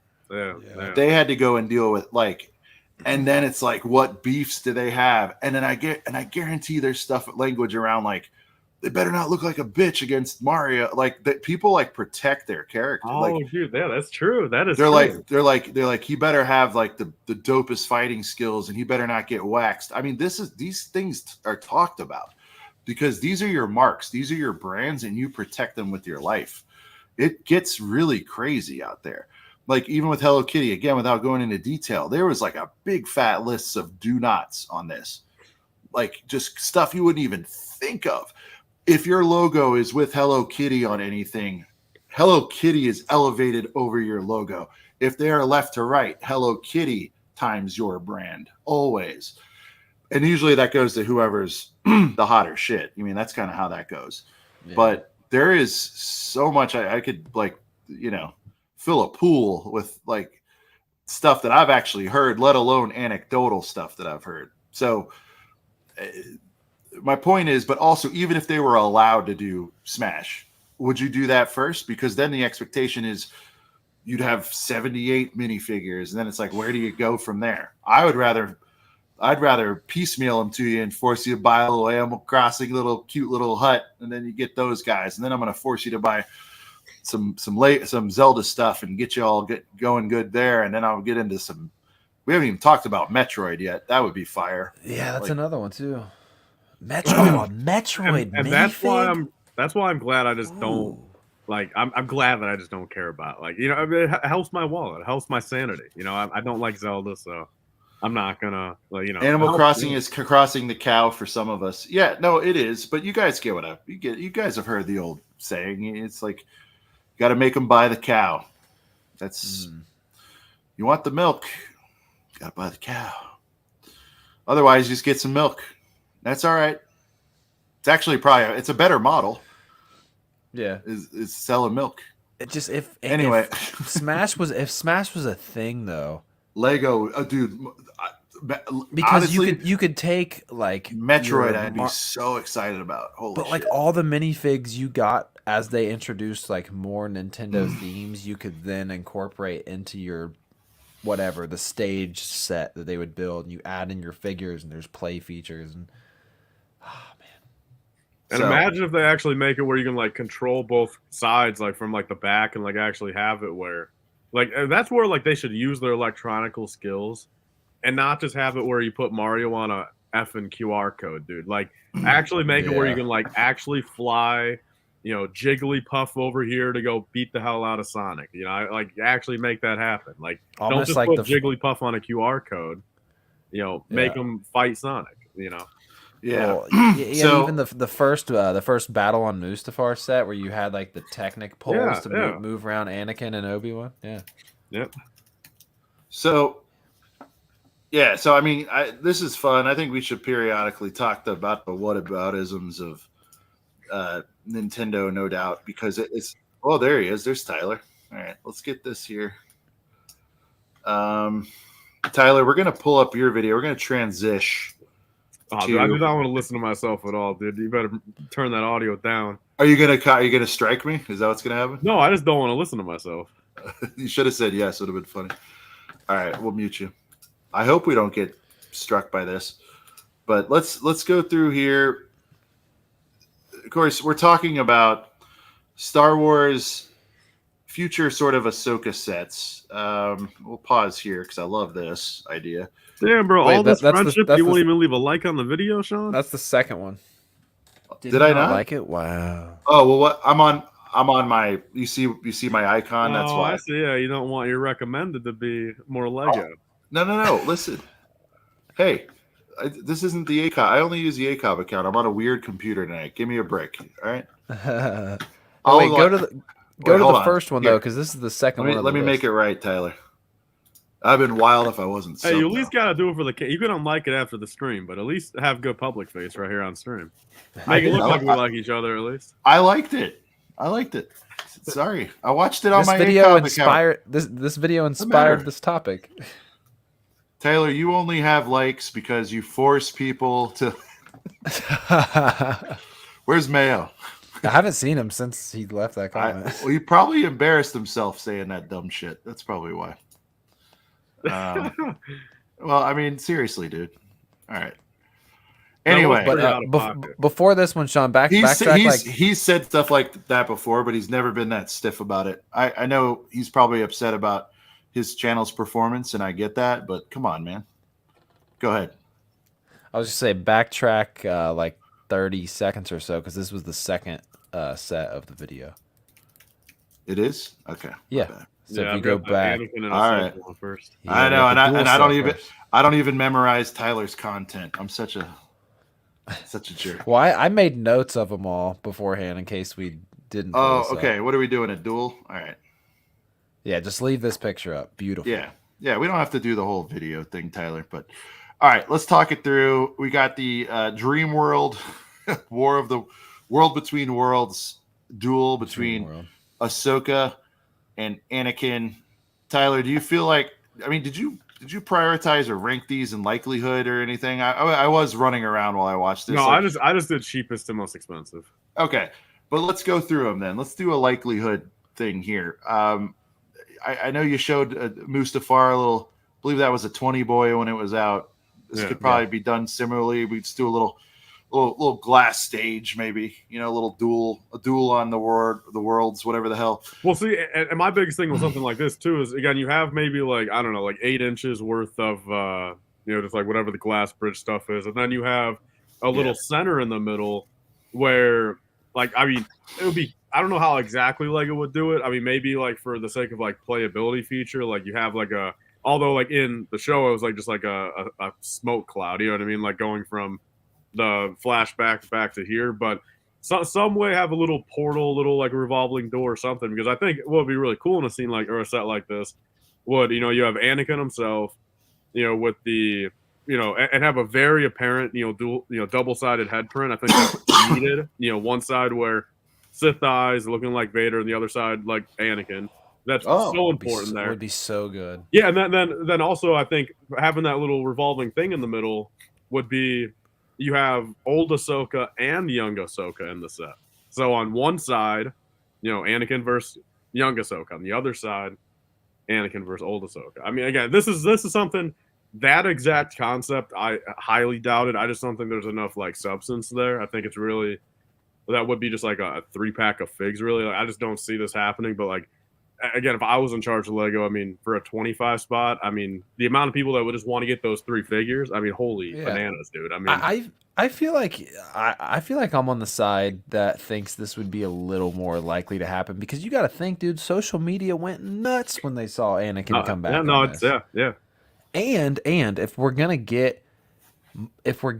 obviously get a few more Ahsoka sets, if we're gonna get Anakin in any set, this would be the way to do it. And the fact that you could get, I love the dual molded face idea. So big shout out to Tyler for throwing that out there. I mean, that's just, and to get the first live action young Ahsoka. Yeah. Oh my God. And could you imagine if because the thing is, could you imagine if this was the set they put the Rex in? We'll see, and I'll throw this to everyone else. I mean, I'll throw this to, you two and everyone in the chat too. I'm just being honest, like from those flashback scenes, I mean, what else really is there? I mean, that's what I was kind of thinking about, because like, sure, you could argue like, oh, in the one scene you could see an ATTE and you could see a gunship in the other scene, but like, are they going to do first off, they just did both those vehicles, but even if they didn't, would they really do a $140 gunship with only flashback live action Clone Wars character? Like, that would be very, I don't know. I feel that's gambling too much money. It would sell well, but I don't know if Lego would think that. But other than that, I mean, there's nothing else from the flashback scenes that I can think of that make any sort of sense, besides a little duel, right? I mean, well, honestly though, like if you think about it, man, like think about the last duel set they did. The Ahsoka versus, dude, it was Ahsoka versus Maul. I mean, and that's and everybody was in agreement that the build was very freaking subpar. But you get Ahsoka and you get Darth Maul for $20, catch it on clearance for 16, and you're happy, Yeah. So I love this idea. I honestly, I think what they could use to kind of try to build this world between worlds is maybe even, because we all know, stunts isn't selling very well. Oh, dude, you could take some of the transparent tracks. That would be, I'm just saying. That would be pretty damn cool. Good work. And Lego would love to use those molds towards other things, and Stunts didn't do so well. I think they're using those pieces in Sonic 2, but so. Yeah, no, I actually think this is pretty likely. I don't think it. I haven't thought it's because they can't solve for, like the glass track or whatever. Like Brent said, I was almost thinking Windows. It doesn't really matter. I figured they could do something there. They got enough. They know how to work transparent pieces.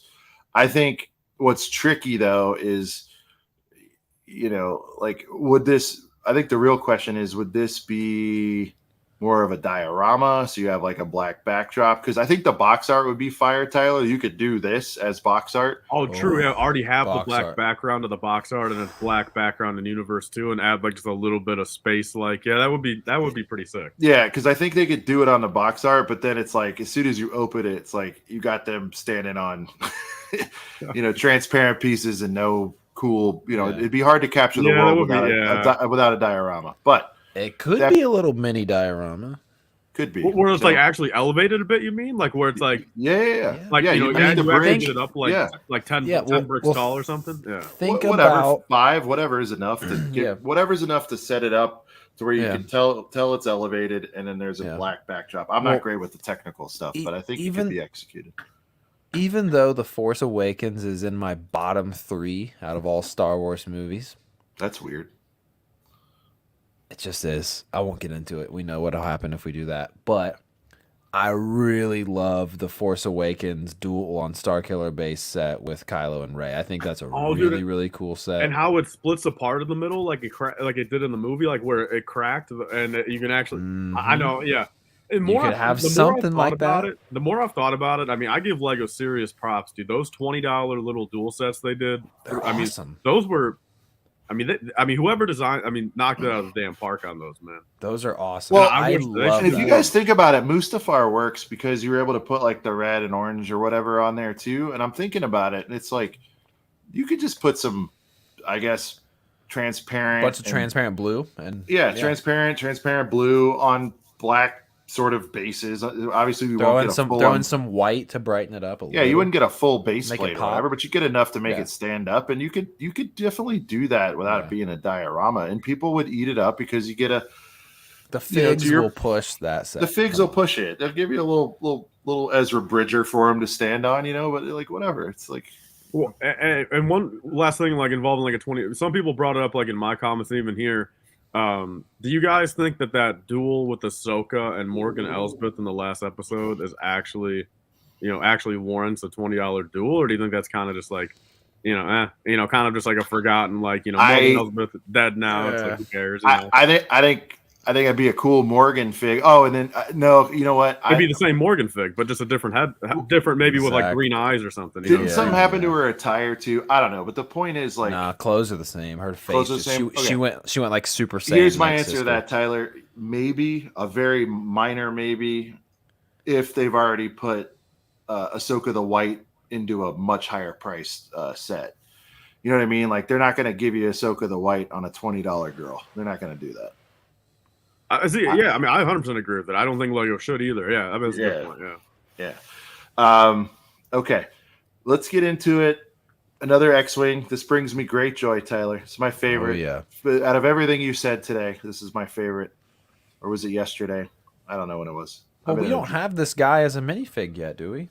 No. So Carson. What's his last? What's his Wentz? Carson Wentz. Oh, okay. Carson Wentz. All right. Yeah, shocked we don't have him, but dude, look, New Republic, the color scheme, love this guy. He's helmet piece. He's kind of becoming the GOAT of the Mandoverse. He's been genuinely. I love his character. I really yeah. And so we need this guy with that set. I think you did a fantastic job of doing this deal where you're like, take this as Mon Mothma. Yeah. But he's like, take this as the baseline of something they've done before. And if you guys ever want to see something new, history is the best informant of what happened in the future. And I love that you laid this out. Maybe the only thing I think that was missing from your suggestions, and it's not that I disagree at all, and maybe you did call it out, but there's really not any star power with this lineup. That's the only thing that's missing. Although people like this guy. Well, Carson Teva's the high, and Mon Mothma fig would. I mean, we haven't had a Mon Mothma in 15 years, and with all the hype of her and Andor, even I'm not a big Andor guy, but like, she had a lot of hype in Andor. Yeah, I guess Mothma they did an X-wing with what Poe was the main event of a couple of those X-wings, right? Yeah, all right. Yeah, pound for pound, dude. Carson Teva is more like than Poe ever was, bro. All right. Oh, 100%. And the fact that he's in Mando and now in this show, I feel like that. Honestly, that X-wing. I don't know. Maybe aside from another set that we'll get into, but the X-wing, was this another set here? Or were you setting up the next? Yeah, one? No, this was another one. Scene, yeah. This is probably Tyler's favorite set out of this whole line. Well, real quick back to that X-wing. I'll just close it off. Yep. I mean, doesn't it make sense? I mean, literally. I mean, the old one's retiring. Okay, that's a Rebellion X-wing. It is what it is. The basic bare bones. But like for what it's worth now, dude. I mean, from say the new one would be on shelves from 2024 until 2026. Like literally when the next seasons of shows are happening, when the Filoni movie comes out. And that's what I'm saying. The X-wing could wait a little bit closer to the movie, sure, but like having a New Republic X-wing on the shelves when on all these shows all we're seeing are New Republic versions of the X-wings, like doesn't like the New Republic X-wings are the normie X-wings now for the next couple of years. So I just feel like, and again, it's close enough to like normal, only adding a little extra blue. Like it's not like Poe's where it's black and orange. You know what I mean? Like I think Mon and Carson. So Matt's saying, "Am I high?" I'm not high. I just think I think when they can, they'll put like a more a top three. They'll put a star. These are side characters, whether you guys like it. Well, or Sean, not. I mean, I'm saying they could put a Zeb in here, but the thing is, I didn't put Zeb in my video because Zeb wasn't in Ahsoka. Like, if they make it for the movie, Zeb's probably in the movie. I would assume. Yeah, that's fair. But I just, I'm saying they would probably put something with a little more stuff. I could be wrong, but that's the only thing I thought was missing. Because if you look at the other sets, like Luke, okay, he'll close the deal for some people that are. Remember, there's always new people coming in. They might go, "Who the hell is this?" So, and Ahsoka has not drawn the viewership that they wanted either. So, because we're in this bubble. I get that everyone knows who Shin Hati is in this bubble, but not everybody knows these dudes. I'm sorry. And Mon, you can argue with Mon, but again, let's all be honest here. Mothma's had what 6 lines throughout the whole thing. Let's not get ahead of ourselves. All right. Hey, think about this though. Think about the ambush. You guys are sitting here acting like Mon Mothma is like even at the level of. She's like maybe Akbar level, maybe. No, hell, I mean, Sean, I'm not even an Andor fan, but I mean, I've heard. I mean, she did big things. Oh yeah, that's true. She. I forgot Andor. Well, she's been around since '83, man. I mean, listen, I thought you would have liked it. Yeah, I know. Hey, you're an OT guy, Sean. Come on. Listen, I know who she is. You guys are acting like I don't know. Listen, I'm just saying, like you guys think she's this major draw. I don't. We'll see who's right. I think the fact we haven't had a minifigure of her in 15 years, and the last one's very. I forgot the Andor thing. I got slipping on that one. All right, also, so maybe who knows? Think about this too: $70 set, ambush on Ferrix, and it's freaking Cassian and 2 other characters we didn't even know when the set came out. Hey, and that set has sold like absolute dog ass. True, but they still made it. So like you're just backing up my point. And by the way, still made it. It doesn't matter. Like they're not making that one again. I'll tell you that. And by the way, more of it has to do with that price point. That was crazy. So, all right, people are saying she's a draw. Mothma near Padme. Hey, listen, I'm Ethan Thorne. No, hell no. Oh, Tyler's gonna get fired up over that. Okay. Padme says, so look, I'm willing to admit when I'm wrong. Maybe I'm wrong, but you guys can't disagree though that it wouldn't hurt if they put. I'm not saying exclude either of these people. I'm just saying. Toss in one of the main stars of the thing. Just put in a turtle guy. Put in a Noti, and it would have sold. Throw me a turtle. All right, so you're advocating for the chase here. You're saying turtle men and one of those little home things. Yeah. Yeah. You do. What about the beast? Are they riding a beast? Do we get a beast? You do one of the bandit guys. The new molded helmet and everything on a new molded hound dog wolf thing, and then you do one of the home things with Ezra, first ever live action Ezra, Sabine, and then a turtle dude. And think about this, Tyler. That this set that you laid out in your video today. Shout out to you again for inspiring this segment with this video. That's almost army buildable. Aside from the Ezra, sure, but everything else there's so many of those little pods, so many noties, and there's more than one little beast. I forget what the beasts are called, but it's worth buying a couple of these on clearance to get more noti, to get more of those little pods. Well, I mean, if you ever want to, I mean, if they made a noti minifigure, I mean, believe me, I want Mexico to make a bajillion of them, so they're $5. Yeah, and believe me, I'll be 50. I'll be over on Maddie minifigures, whatnot. What is this, like Ezra Ball shot? What are we doing here? I don't understand. There's a little Ken's Burn pan up on iMovie, Right. You got hit him with the Ken's Burn. You gotta get some movement in there. Sean. Ken's Burn. It's Ken Burns. Kimber, whatever. Ken's Burn. Hey, all right. What's happening? I know we're not playing the audio. Here? I know we're not playing the audio on this, but man, I don't want to get a copy. Yeah, Brent. I had that screen recorded from a couple weeks. I had to throw that in there. I mean, dude, the noties, man. Give me a plush. Give me a plush of a noti. Dude, you need, bro. Can you imagine having a speaking plush right next to your Babu? Dude, just, hey, yeah. Backroads has a good point. New turtle type mold for the lady in Dreams that could work for the noti. Oh my God. That is true. Mrs. What's it, Cabrera? What's her name? Mrs. Is she the owner of the turtle van that's on 4 legs? Yeah. So, all right, Noti Gang. Listen, I knew Tyler would ride for these guys. He's into it. All right, are we still doing noties here? No, that's just that was me just because I was reading the script, obviously, and I was looking at the script. So that's why there's not myself's not in the video, so I had to just fill up space there. Then I was talking about being a play set for kids and everything, and I just threw younglings in there. Got it. Play set for the younglings. I thought you were tying in the slaughter of the younglings somehow to this. There's everybody's favorite character. All right, and the worst character of the show. All right, this thing, dude. Immediately when I saw these things in the episode, I'm like, that needs to be a set. They need to make those. They fill them with the what is it? Death. What are they calling these troopers? The night troopers. Yeah, night troopers. Yeah. And so again, this set you can buy more than one of because there's more than one of these things. I mean, 100%, dude. I mean, this could be. I mean, the entire Imperial Army. If you want to just use it for regular Imperial era, I mean, dude, I mean, hundreds of them. Yeah. See, dude, people were bringing up the Night Trooper TIE pilot. I didn't see that guy, bro. I mean, did you guys remember seeing a Night Trooper TIE pilot a close up? No, but there's a lot of different. I'm gonna look it up. Night Trooper. Yeah, look it up. There's a These lot. People are saying he looks badass. I didn't even see him. Would it have black bandages on the black armor? Right, would he be? I would assume, but I'm not even seeing a Google image yet of him. Yeah, so I wouldn't murder him out, Brent. I'd maybe put white on him, just get some contrast. They're put white tape on this one to really show he's previously dead. Well, see, now that's genuinely my question now. Knowing that they weren't undead beforehand, why the F do the live stormtroopers have every last one of them needs the same amount of tape just in different locations? No.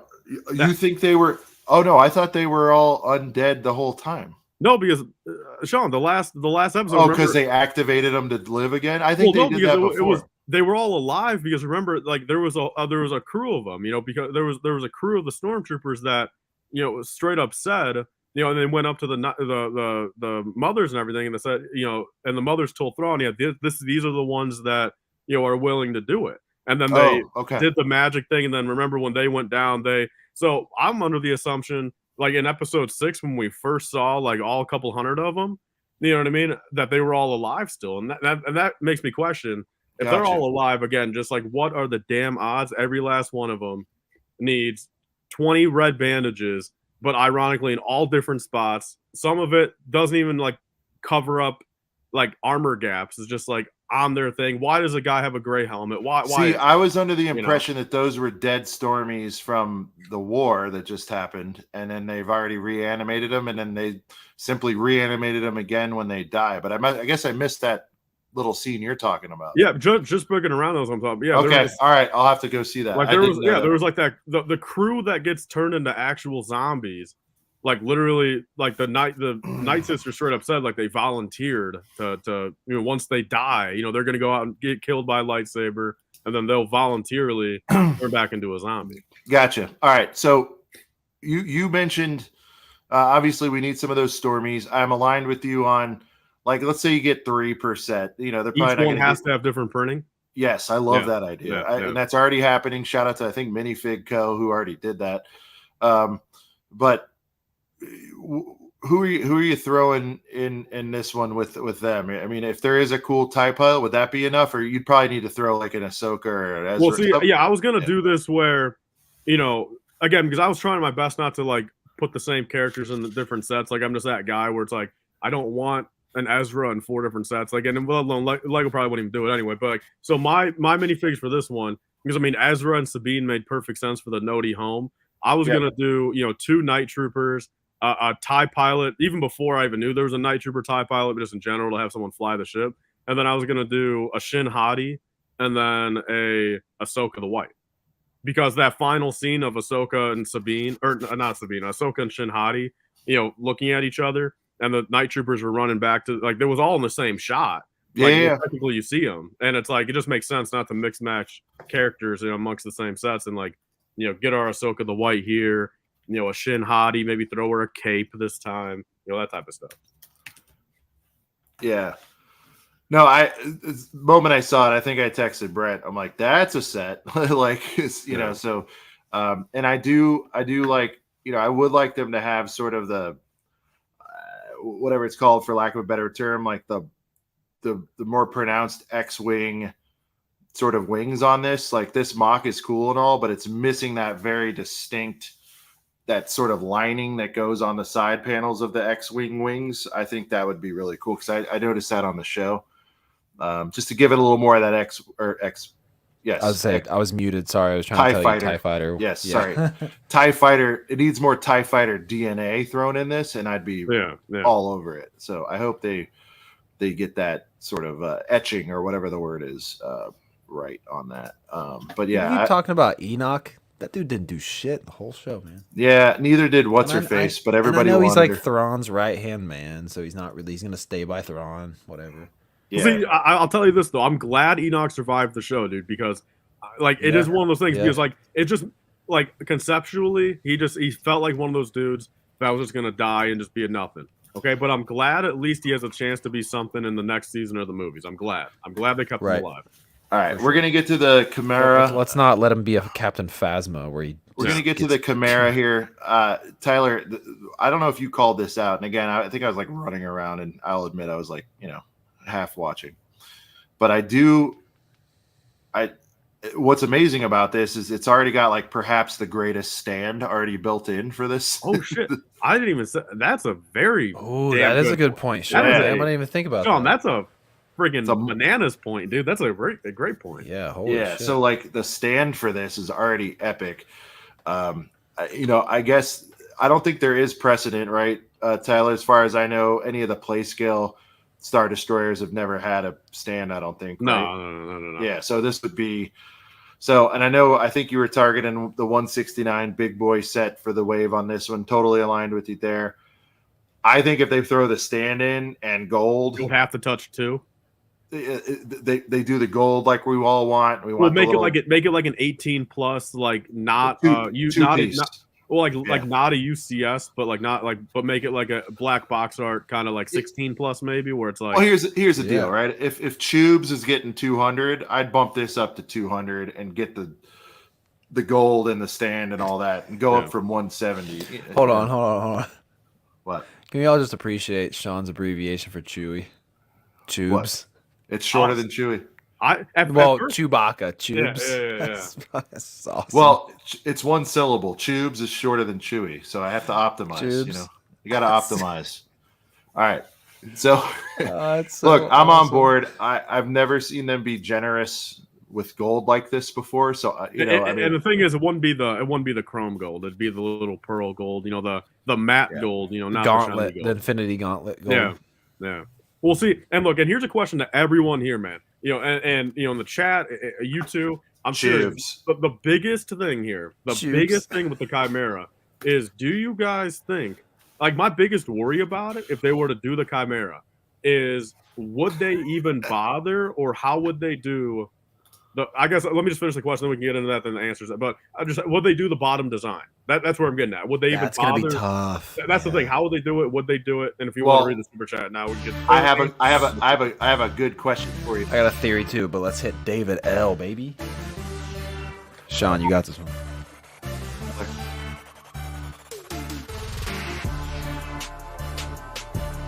Tyler, take it away. Okay, it doesn't matter. Me. Shout out to David L for the 199 holler. Can't wait to have 75 plus night troopers from Whatnot. I think he mistakenly put night troopers there and not 75 plus noties, because I know 75 plus noties. Noties are better than night troopers, but no one's better than you, David L. Thank you for that 199. Hey. ACOB appreciates it. Hey, listen, that was fantastic. Yeah, thank you for that. All right, I'm gonna pose a question to you boys here. So Tyler, 200. You got the stand going. You got some sort of semblance of gold going. Well, put it this way: of the three things, you kind of need the stand if you want your little bottom design, don't you? So, yeah, I mean, Sean, that is the thing, because the thing I solved it. If they did it, how the fuck would you ever see that? Man? How would you display it and never see it? You gotta have the pole of life. Yeah. You gotta have that big old Thrawn boner going up that thing. You know, I mean, Sean, I will admit, dude, that's the first time I've heard someone say it, and that's a good damn point, dude. Throner? It's like you got the throner going up there. Hashtag throner, guys. Let's get it going. Oh my god! Look, all right. So Tyler, legit, you got the throner. You got to have it. Would you had to choose? You want the gold? You want the underbelly? Obviously, you're going to go gold, right? I mean, you kind of have to. I would go gold over underbelly, because again, it's like, when are you really going to flip when are you going to flip your Star Destroyer over? Yeah. Could they just, with texturing though, somehow get you a little bit of representation on that with like the shades of gray, perhaps? Something.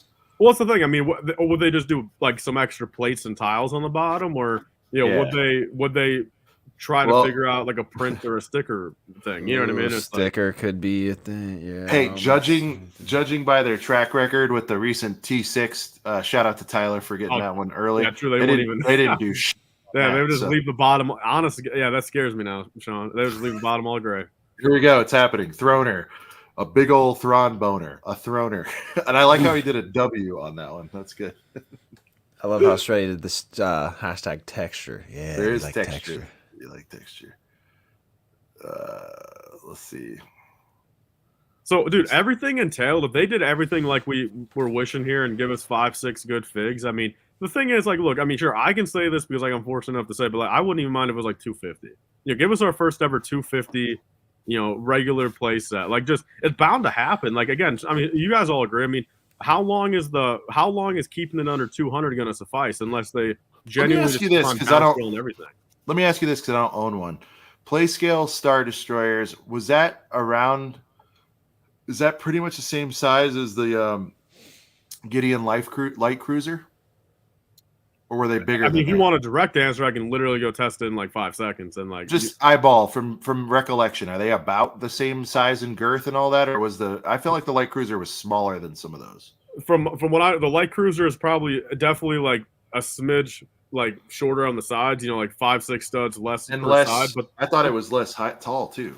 No. Well, yeah. I mean, at the height of it, because I mean, the Star Destroyer bridge obviously goes away, but that's only so big of that's only so much of the actual Star Destroyer. But I would say, I mean, overall, the Star Destroyer is probably taking up more volume, but the Light Cruiser is pretty close. The reason I ask is because there's price increases. We have not seen a Star Destroyer since 2014. Yes, and since the recent price hikes, so yeah, true. To and even looking at a justifier and all that stuff, like I don't think it's a stretch, even without the throner and all this other stuff, for this thing to be $2 Now, if they want to go, to your point, Whopper with cheese style on it, you got to throw the extra cheese on there. Yeah, I would go 250. To your point, if I could have all three, I would do 250, but you're going to have to give me like 6 figs with that, Yeah, I mean, at least. Yeah, I think 6 figs. I mean, and at that point too, I'm not like, well, honestly, and dude, something we're forgetting is like, bro, they could actually scratch that black box art design, man. Imagine the box art literally just being the Star Destroyer on the actual like docking on the thing, and then you just have the middle part made out of Lego, which accurately represents what you get in the box. But then you have the rest of the little castle thing. Yeah, so F that. I don't like. I hate black box art to begin with, and I don't want to see it on this set. Give me literally the Star Destroyer docking on the thing as the box art. Damn, dude, that's gonna look good. So in this, I believe you mentioned. Let's get into figs now. I think we did a nice job kind of highlighting that what we'd like to see in the build. Gotta go Thrawners. You think you're gonna throw him? He's going to be behind a big paywall. I mean, they did it with Moff. We have no reason not to believe they won't do it here. They did it with Cad Bane too. They are keenly aware of what he's doing in the aftermarket. I know people are like, they don't look at that data. That's complete horse shit. They know what they've got with Thrawn. Yeah. So they got that. You got your gold boy here. Yeah, Thrawn and Enoch, I'm thinking 100%. The three girls. I mean, the lineup is just perfect. Let's throw a couple of those Stormies in. Why not? Right? I mean, and then, yeah. I mean, if they're depending on the price the price point they're going for, then sure. I mean, honestly, at that point, I would even if they're doing like a 250 where like they could warrant like say 7 figs or whatever. Like I wouldn't even mind having some of those zombie death troopers in there. Those two boys. Yeah. I mean, holy shit, those looked crazy. I know, dude. I finally was able to get an HD screenshot. All right. Oh my god, they're incredible. Kerboyo keeps asking thoughts on Just Too Good becoming Sarah. I think it's fantastic. Sarah is a good friend of ours, and if that's what makes her happy, I am happy for her. Our feelings have not changed one bit. We will have Sarah on the show. I hope everybody's cool with it. If you're not, tough shit. Don't know what to tell you, but it's the same person. Just happy, way happier. I'll tell you that. And if you want people to be happy, then you guys should be for. I'm not telling you what to believe in. It's not a political show, but because of our relationship with Sarah, I am very, very, very happy for her. So I don't want to run from stuff like this. People want to ask us.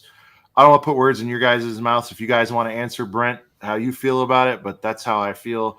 If she's happy, I'm happy, and that's it.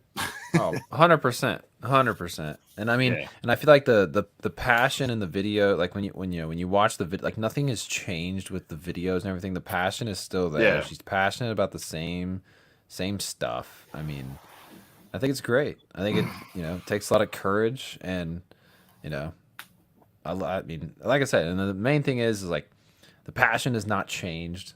The videos are not changing. What she's into is literally not changed. So if anyone's got, I'm gonna go on a limb and say it might be. I'm gonna go on a limb and say it might be better because when you're dealing with something like that and wrestling with that, and that's a very tough and personal decision, and to go out with that kind of stuff, it messes with you. It has to, right? And so, like I think the confidence there'll be more confidence and there'll be more everything, So, I mean, I can only see things trending up. Tyler, I don't know if you don't have to speak on it if you don't want to. No, I mean it's the exact same friendship as it was a month ago, or 4 weeks ago. I mean, exact same friendship, and genuinely at the end of the day, I mean, for any of my friends, I would much rather them be 100% content with themselves and the happiest they could be for themselves, because again, they're their own person. At the end of the day, everyone's individual, and I'd rather see my friend happier than not happier, no matter what the circumstances are. So genuinely, I mean, same friendship. Literally, I mean, it just doesn't affect me. That's my take. It just doesn't affect me. Happy for her, 100%, and it is what it is. I mean, it's the same stuff. You know what I mean? It's the same. At the end of the day, it's just it is what it is. And I am same glad, passion. I am glad that Kirbio asked that a few times because I did. I think we've done maybe a show or something because we've been all over the place with the travel. But yeah, I'm glad that surfaced, and I'm glad we were able to address it because that's I certainly never run from anything like that, and you guys know me. I'm about as opinionated as it gets, and I really, really hope. I know there's going to be. I've already had lots of conversations with Sarah about this. I really hope there's not a bunch of scumbags that leave nasty comments and stuff like that. If you're going to do that, just don't watch the video and go watch something else. There's a million other people to watch. So I hope people are, Yeah, I hope you're doing the right thing there. That's all I can say. And if I see anything like that, and if it's in person, it will be like handled. I don't deal with that. I don't fuck around. So like, no, just to be clear, like I will not personally tolerate that if any of that's done in my presence. So, and I'm not some tough fighter guy, but I can be. So like, that's my comment on that. Sean is the size of a freaking. And I will do that for all of you in the chat. If you're my friend, you're my friend. For better or worse, I got your back. And Sean and Bricklock are like two freaking just big like defensive like linemen ready to fucking go, man. Padawan. All right, we got to run one for Padawan. Coming through. Padawan woke up at 2 a.m. Let's run it for freaking Padawan HQ coming through. Song's about to reset. No, it's not. It's still going. Who cares? Thank you, Padawan, for the 4.99 euros. Shout out to you waking up. That's like $100 right there. Yeah. Shout out to you for waking up at 2 a.m. I made it 2 hours. I'm falling asleep at my desk. Hashtag UK boys. Message you later. PDHQ out. There you go. Keep making that Box of Boys comment, Padawan. We love to see it. Yeah, Padawan. You guys, if you're not following and you're into the Box of Boys, it's a movement. Is it a movement at this point, Tyler? I think it is. Movement. It's a movement. Absolutely. You know? Even though it's not the best 2 boxes of boys, hopefully we get a hopefully that's what sucks good for one. me. It's a couple boxes of boys that I just can't endorse, you know. But I like the movement. I feel it, man. I just can't endorse. I can't endorse the products within the movement. Yeah, I mean, I'm not gonna lie. Like when I buy a box of boys, especially these 2 that are out right now, like I'm, you know, I want to grab a box of boys, but I'd be grabbing a lot more box of boys if they were, you know, I mean, what we want. Nowadays, man, I want to grab a box of droids. That's what I'm looking at. Ooh, box of droids.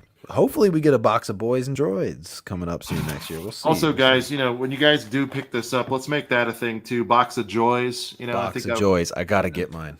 Yeah, gotta get mine. I might order it tonight. Tyler, I know Tyler's not a huge sequel fan. I'm not either, but that is a tidy little. But Tyler likes the set though. I think it's a cool set. I know he really said he cool liked concept. the set. Look, yeah. I'll say it right here, dude. I think that diorama set's the top 3 of the year for me. Wow, Tyler, it's box not of noties. It's box with an. I know. The second I saw, well, no, but the thing is, like, I was trying to do something, so the Shreddy beat me to and got it right. Holy smokes!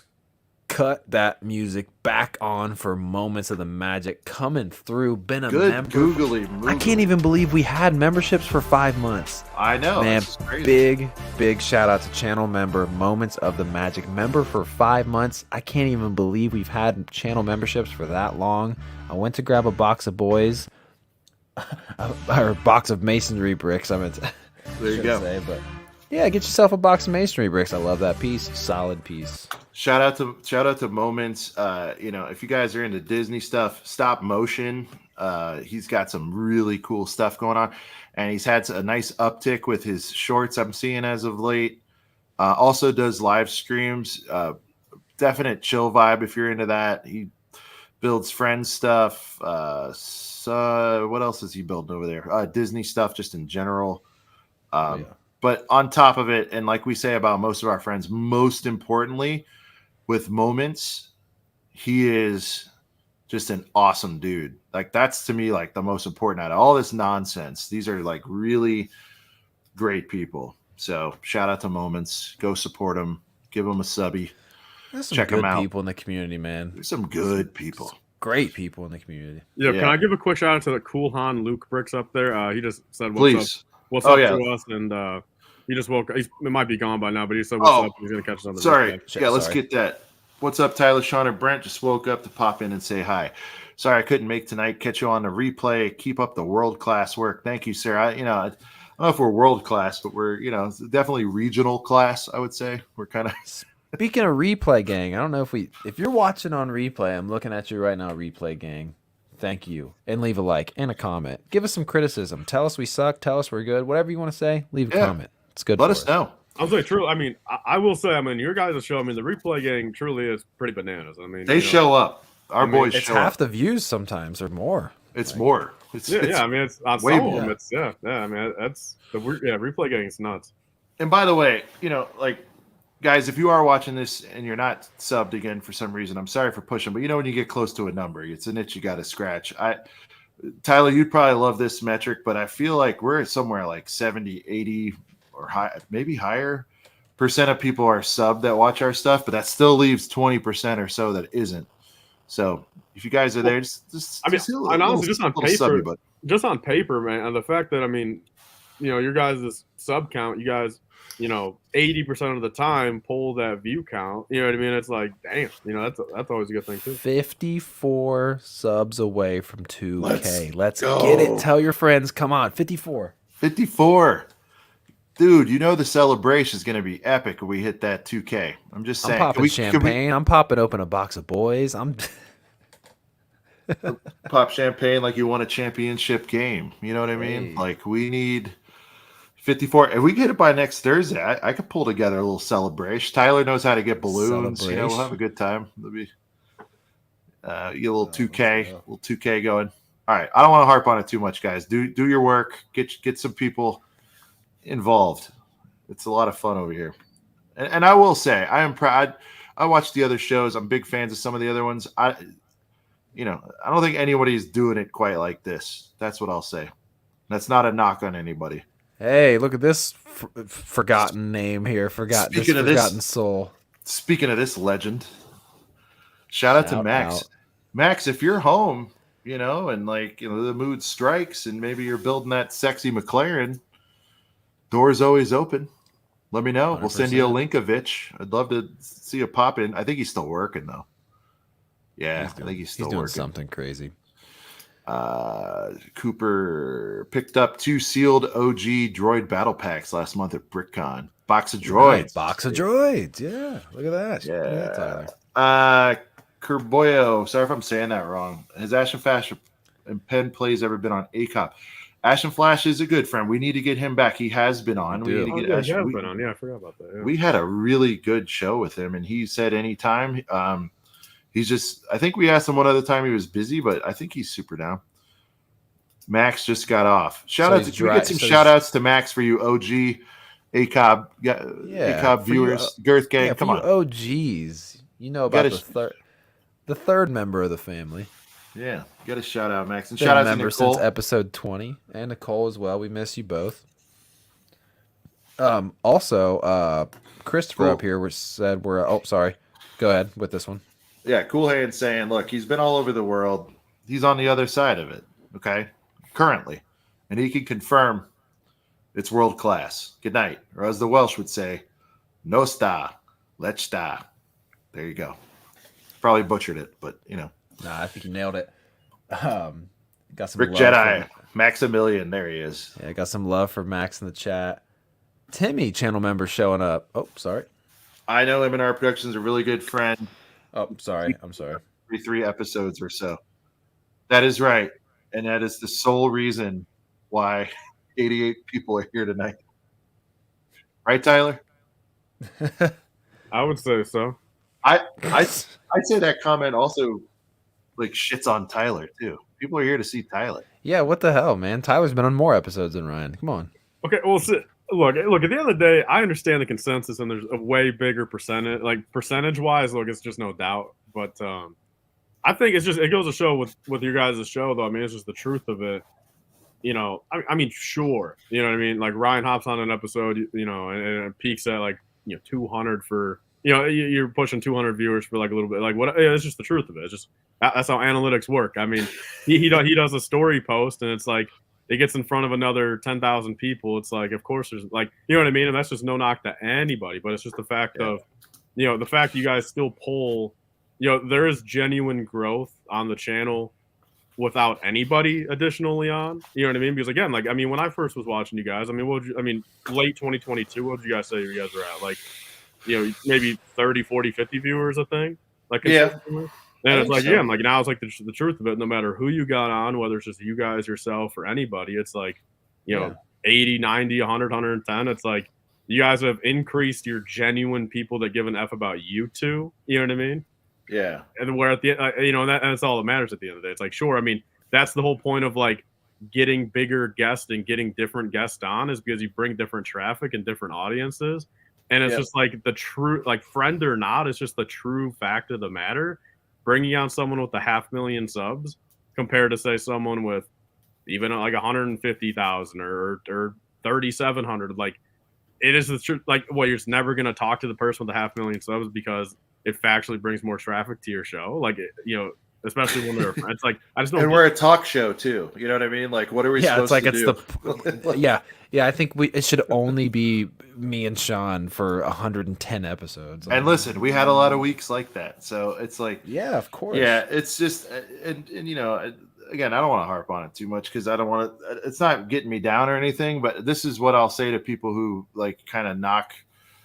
It's not even success. We're nobody, right? But I will say this, you got to think about everything that goes into this luck or whatever it is. Like, you create luck, right? It's when opportunity meets experience meets everything else in life, right? So to be able to get to a spot to meet a Tyler and become friends with Tyler means Brent and I went out of pocket and went to Brick World and happened to run into him looking at something, but we put ourselves there to do that. Tyler had seen us a little bit because without any help from anybody, we were making enough noise to get people going, yeah, I've heard of that. Oh, that's the guy with the headband guy or whatever they knew us as. Like, that's how this stuff works. Well, for a lot of people, and it's a lot of work and a lot of chatting, but you guys have no idea what goes on. We share as much as we can about behind the scenes, but Joe Rogan would only get those views because he's had Post Malone on. Right. Well, right. That goes true with any, like, dude, you look at, like, and again, like, I mean, it's no knock to anyone. It's just the numbers game. It's like, you look at some of these other podcasts, like Impulsive or whatever, dude. It's like, you get, Mike Tyson on there. It's like, dude, 10 million views. Sure. You know what I mean? But like, you just get like I'm not even, they're way bigger than any of us, but like, you get like a quote unquote, just like kind of run of the mill, maybe like a author, like kind of like a, B-list celebrity, where it's like, the fact of the matter, there's only a tenth of the amount of people that know that person, celebrity status, compared to Mike Tyson. Where sure, instead of 10 million views, they're going to pull 500. Like, it is the fact of the matter, man. Like, when you're doing podcasts and stuff like that, and especially it's all in the same niche. I mean, it's a Lego podcast. I mean, why would you not get anyone you can Lego-wise, just in general? And I've seen it firsthand. I mean, dude, you guys, I mean, I'll say the last thing here involving anything here. It's like, luckily, I mean, me and Ryan have, accustomed to like a great friendship over the past like year, year and a half, and same with, you guys with Ryan too, and all of us and everyone, a lot of people in the community. But like, it is just the truth of the matter. I mean, pound for pound, I mean, even for me, it's like, fact of the matter, like a friendship baseline, like, Ryan doesn't need to be talking and spending time doing much of anything other than focusing on it. Like, but like, it's a genuine friendship there. Okay. And amongst all of us, it's like, again, I've told you guys this multiple times. I mean, this is literally hopping on these and like watching these. I mean, you guys are just the vibe I like sitting with. You know what I mean? I don't give a damn that this channel is 1.9K. Like, it is soon to be 2 though. Because you are a cloud chaser. No, but I'm saying I have a genuine 3-hour session here where it's like, holy shit. Like, I mean, it's just, again, I laugh. It's just a good vibe. The chat, it has all the proper humor. Like, it's all in one box where it's like, this is what it is. And it's just like, we're great friends now. You know what I mean? Had a great time at Brick World. We talk a lot off, stream too and everything. DM, have a great time again at Brick World. It literally just like, that's what it is, man. It's like, we're all just friends now. And it's like, you got to start somewhere at the end of the day. It's like, friendships don't just fucking happen when you're born day one. You don't just get accustomed to, 50 people that and you're never going to be able to meet someone new. I mean, it's like, you meet people new, and that's how it works. I mean, whether they have a bigger online presence or not, it is what it is. And now we're all good friends. There you go. And I think some people have seen the word real a lot on there, and that's it. I mean, that's all I want to be, is like, what you see is what you get. And again, Tyler will tell you, I think other guests have told you, when you meet us, that we are, whether you're the biggest YouTuber or just somebody going to a convention or the smallest YouTuber, whatever, the same with absolutely everybody. When you meet me, and I hope you guys do, and I want to meet a lot of you guys, Brick World, let's talk about it. what you see is what you get, for better or worse. This is me. Like, I can't be phony. Sean is even. If I could be phony, person. if I have said many times, if I could be phony, I would be so much further in life, because I know I watch people be phony in it, and I just can't do it. I just can't. I wish also, I could. I really wish I could, but I can't. Yeah, no, I feel you. In certain situations. Eli right here. This is 50 times better than a massive crowded stream. Oh yeah. One of these days will be a massive crowded stream, but we'll remember Eli, the OGs. I'm gonna do a Tyler reset here. Now, do you mean like with more people watching, or do you mean with more people on the panel? Because I personally like. Oh yeah. I like small panels. I don't like having 1,000 people on. Dude, I think 6 max. I think 6 on a panel max, no matter who the hell you are. Not with me on there. I talk too much. Yeah. Well, dude, there's even sometimes, man, when like I'll be watching someone stream and it's just them talking to the chat. Now, I know from experience, like it's tough to be solo on a stream and keep talking to the chat. It makes things easier when there's another person on. But sometimes I'll be watching someone stream, it's just them. Somebody else joins in, just audio-wise, not even on the actual screen, but just audio-wise. Yeah. And it... Like a speakerphone? Yeah. Yeah, and it's like, man, I kind of wish it was just, Joey still, chatting with the chat, but there's different avenues to this. By the way, I don't want to miss out on this. We got some Canadian dollars flying in here. Holy smokes. Yeah, dude. Man, we've kind of been on a high horse tonight. Sorry, guys. But, sometimes things bug you. You want to get it off your chest. What are you going to do? All right. There you go. Just me? Oddball coming through with the $5 Canadian. Again, love $320 US. Thank you, Oddball. Yeah. I love this show and I love you guys. Cheers to you all. On another note, I built the UCS Vinny in 16 hours. Is anyone else still building it or what? It would take me longer than that, I'll tell you what. Thank you so much, Oddball. I think Tyler's still doing his build. He built about a bag in a 4-hour stream, but Tyler gets a lot of people in the chat. It's easy to get wrapped up in that chat. Oh, where'd he go? He's gone. he went to go get another tea. Remember me when you're famous. Not interested. I just want to have a good time with the boys. Let's see. Shaunness. There you go. Sweet tea, little Arizona half and half. Oh, that's nice. I could use one of those. Actually, I should get a water soon. Man, I didn't even bring water. And guys, yes, I am wearing a Coors hat. I did not crank the Coors because I have crazy amount of meetings tomorrow and stuff going on. But promise you, the Coors sip and Sean will return next week when things chill out a little bit. Absolutely. Tyler's chats be zooming. That's true. They do be. We've had those, but is it me or is Life Bricks the only reason why I watch these? Now there's some people that watch just for Tyler. Yeah, sure. I would watch. I watch Tyler's streams. Yeah, I don't blame you. Congrats to CPA, by the way. That's true. Shout out to CPA. He'll be back soon, I'm sure, on the show. He recently got married, guys. So let's give some dubs to CPA out there. Dubs for CPA. And CPA, if you're out there, man, that gift card that you got. Was that from the wifey? Because Tyler, I don't know if you saw this. The box CPA, of boys. Yeah, CPA posted. She gave me this gift card and said to use it, quote, on a box of boys. I saw that. So I mean, is that confirmed that she actually was it from his wife? Yeah, I don't know. He said she. I'm assuming it's her. Well, without him, like did she just like randomly actually say a box of boys? You know? Yeah. He said, and I quote, a box of boys. Like my wife knows what a box of boys is now. I think a couple. I hope a lot of people's significant others know what a box of boys is. Like the best thing to come out of this freaking show. I don't know. I'm still rooting for Full Price Jones. Full Price Jones is another good one. Dude, we could rank. We could literally have an episode. Maybe it'd be cool for 2K. We could like just rank all the phrases that have come out of the show, and by the show I mean Sean. Holy smokes, look at this. Max, save your money. You don't need to give us that, but we really hit that music.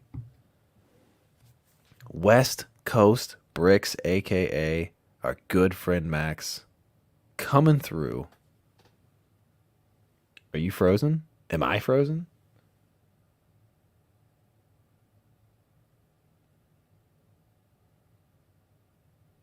Am I frozen? Who's frozen? I'm not frozen. I think frozen. Sean's on mute and Sean's he doesn't muted. know. Yeah, his lips are moving. He's muted.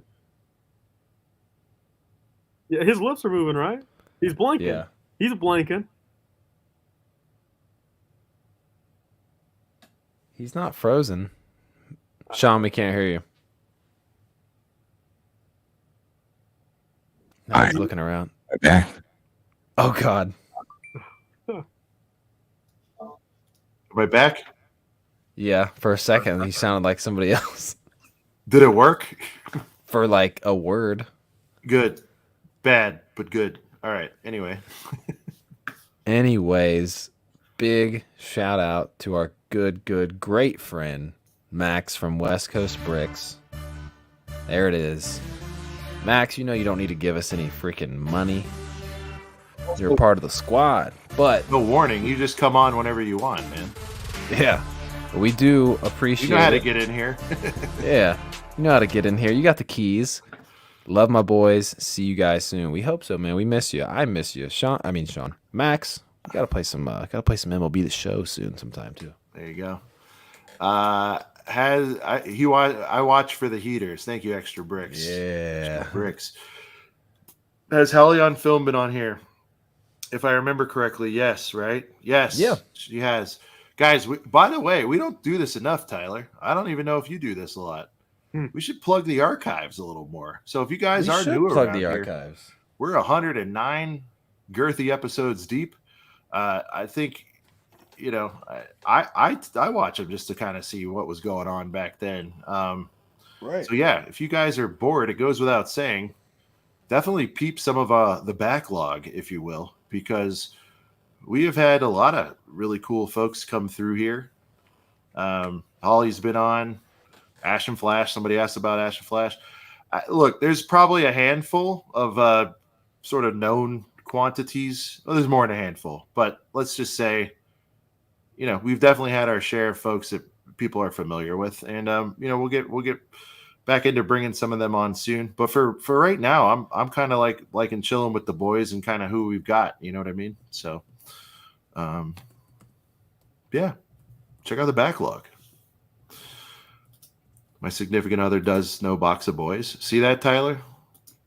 You imagine, Tyler, you get home from work, you know, you had a little. Well, you're already home from work constantly. You get home from a Walmart clearance, you know, and like A Walmart clearance. your girl's sitting there, Box of Boys, large pepperoni pizza sitting there for you. It's a lot of fun. I'd rather her give me I'd rather her give me a $1 bill, dude, than waste it on those helmet whole boxes of. Oh my God, Tyler would rather give us $1.99 to put it rather than to put it towards a box of boys. Yeah, that's not $1.99. Read it right, Brent. A doll hair and 99 cents. There you go. Super chatting from the panel to the show. Did you guys? We appreciate it, Tyler. That goes towards the channel fund. Helps us pay for the StreamYard. We appreciate it. That's right. I got hit with my yearly StreamYard payment like 3 days ago, and I'm like, honestly, it was a good wake up call. Where it's like, holy shit, I got to get back to streaming, dude. I just gave him $240 for the year, and it's like, come on now, I need to get back onto streaming. Oh yeah. Listen, we solved the mystery. So CPA saying it's from the wedding gift pot. Those gifts are supposed to be dedicated more towards wedding gifts. So yeah, at weddings, sometimes people just give you dough instead of a blender, let's say, and. But I think this confirms that she was indeed the new Mrs. Lego CPA. It's supposed to be towards wedding stuff, probably house essentials, you know, like utensils. But she said, nah, you take this 20, you get yourself a box of boys. And I appreciate her for doing that. You know what I mean? Box of boys, you know. I watch back just to see how many times Josh let me talk. Moments of the magic, Jesus. Moments, by the way. Shout out to that episode. I guess, yeah, I'll have to watch that again, and I will look for that. But I will say, we're gonna have to get you back soon. Do we have all the 100 sets?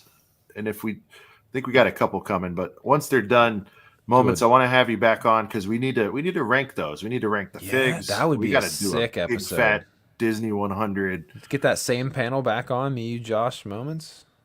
Sort of look back. I mean, you know, Moments has to be allowed to talk. I would say it's probably me. It's my fault. Yeah. Also, what was the reason for no Figonomics this week? Man, it was a big list. There was a lot of things. We posted. We made a community post. Yeah, we made a post. Well, I didn't get into specifics, but like, let's just say like travel, life, we just couldn't do it this week. We tried. Sorry. We'll be back Tuesday. Got a heater. Actually, I'll tell you what it is. Speaking of Disney, I think we're probably going to do Disney 100, Disney 2023 figs. There's been a lot of stuff happening this year. Like, I was looking back at it, Brent. I'm like, oh, I kind of know in my head, but you start forgetting about things. Like, a lot of sleepy heaters. There's a lot of sleepers that came out this year. What's that set called? I have it. The one with the books and all that in it. Oh, the villains villains. Yeah, villains icons or whatever. Yeah, like there's some flames in there. Like there's a lot going on there. And then of course you got the CMF sets and stuff. So I kind of want to chop it up about that. Possibly. It will likely be that, but we'll see. But pump the brakes on the Star Wars figs for a minute and try something else. So hopefully you guys enjoy that. And then we'll definitely get back to Star Wars. So no, it was Josh. Okay.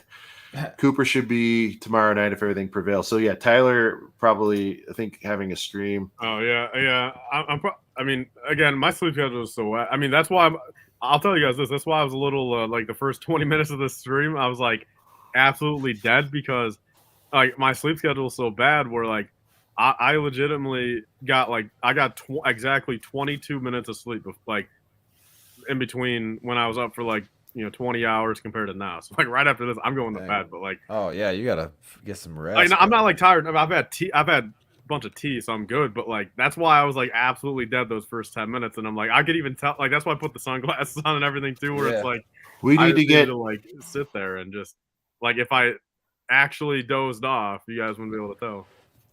It's all good. So I agree with this comment takeaway. Yeah.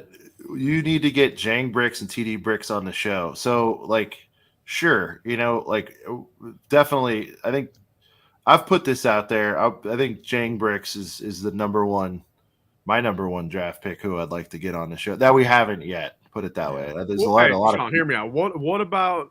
I don't know if you saw David got that picture or there was a couple people that took pictures like with the CEO of Lego today.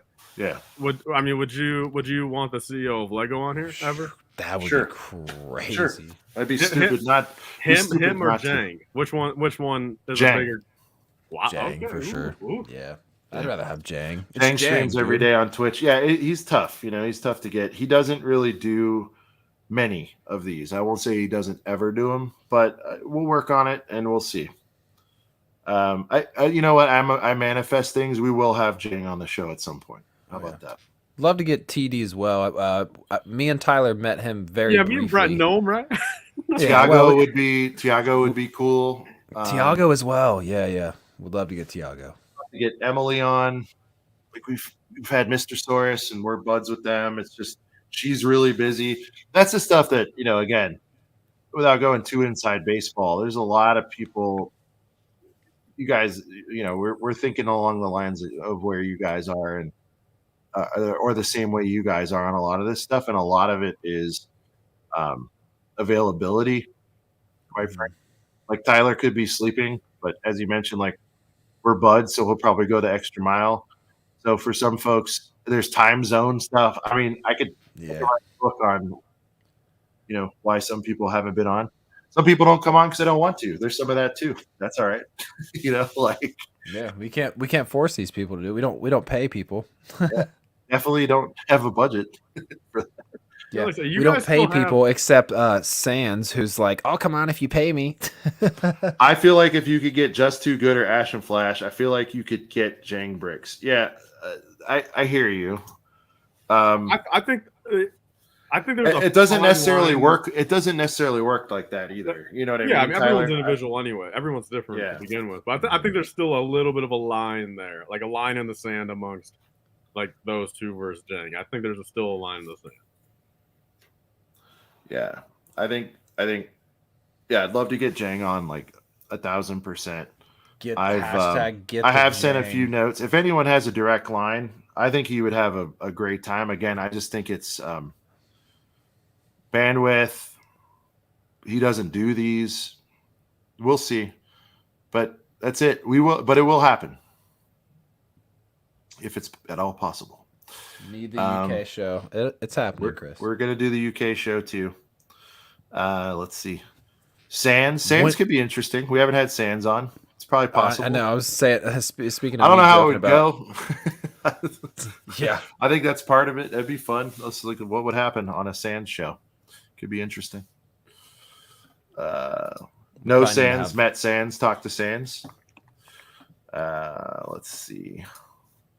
Hashtag get the Jang. Everybody just blow up his comments. No, I'm kidding. Don't do that. No, blow it. Yeah, sure. Or do it. Fuck it. Who cares? He's human. Jang is the white whale. Yeah, he is. Jang is the white whale. I want Jang. I just think it'd be fun. I don't know. What a time to be alive. Love this show. Look at Darth going. Darth, man, me and you. Darth, are you going to Brick World? Because we got to have some Coors lattes together. You know what I mean? That would be fun. Shout out to Darth. Yeah. Sean, your mic cut out, but it's all right. Shout out to Darth Ostiff for the $1.99. What a time to be alive. Love this show. Hey, thank you so much, Darth. We really appreciate it. Really appreciate you. There you go. All right. We kind of did weekly picks earlier. Well, we did Box of Boys. I guess the thing is, I don't know if you guys saw, but am I muted this still? is my Box of Boys. No, you're good now. You're good now. Okay.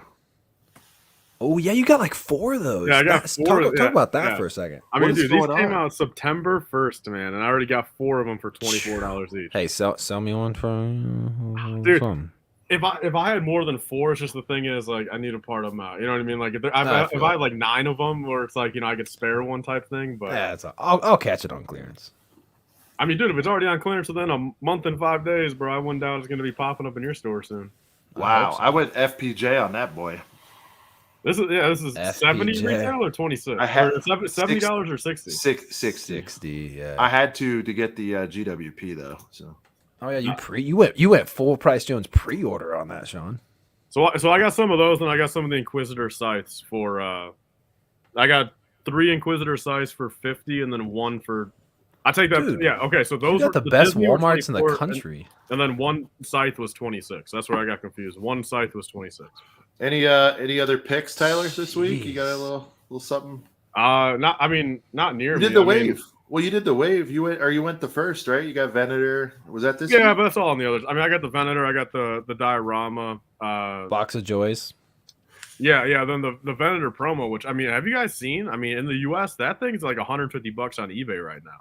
Yeah, I mean, that's why?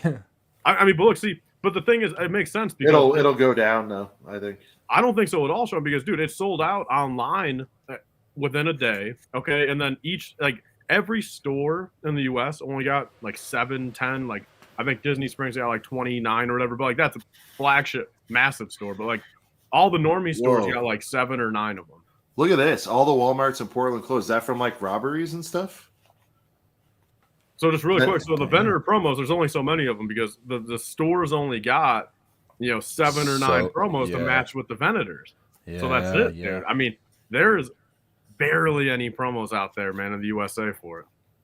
Look at this. Oaktown's getting to the bottom of it. So Jang's been on Cali Brick twice. He brought up ACOB on one of his streams, and he said he doesn't have time to do ACOB. See? Damn. He brought up ACOB without any of us mentioning it? No, Oaktown brought it up in his chat. Target and Portland closed too. Is it because I know they're having a lot of smash and grab problems up there? Is that why they closed? Are people just robbing those places blind, Walmart and Target? Can you guys answer that? I think that's what it is, because I don't think they just closed just because. They're we're out of here. We're out of a major city. Yeah. Theft. Yep, that's what he said. Yeah.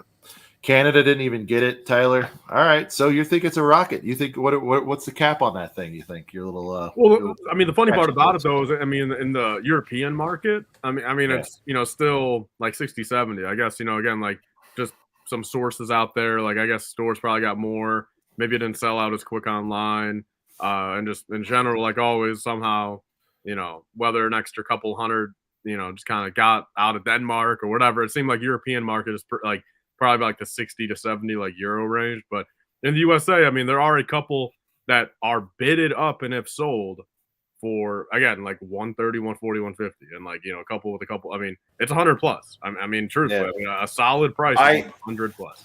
Yeah, I mean, like usually that stuff gives me a throner, but well, and the thing is, because it's not, but because it doesn't involve a figure, a build, like I'm not going to do stupid money on it. So, well, no, 100%, I do. I mean, I don't understand why any guy is spending $150 on that thing. Like, if you FOMO. I mean, but it's like just fundamentally, it's like what's even like I get if you're like a hardcore, like you got to get everything Lego Star Wars, but like the thing is, how many of those people are truthfully out there where it's like, when you just kind of like outweigh your options of like, do I spend $150 on this patch, or like, do I just take the L and like not have 100% completion that he'll never have anyway? You get what I'm saying? Yeah, no, I'm with you.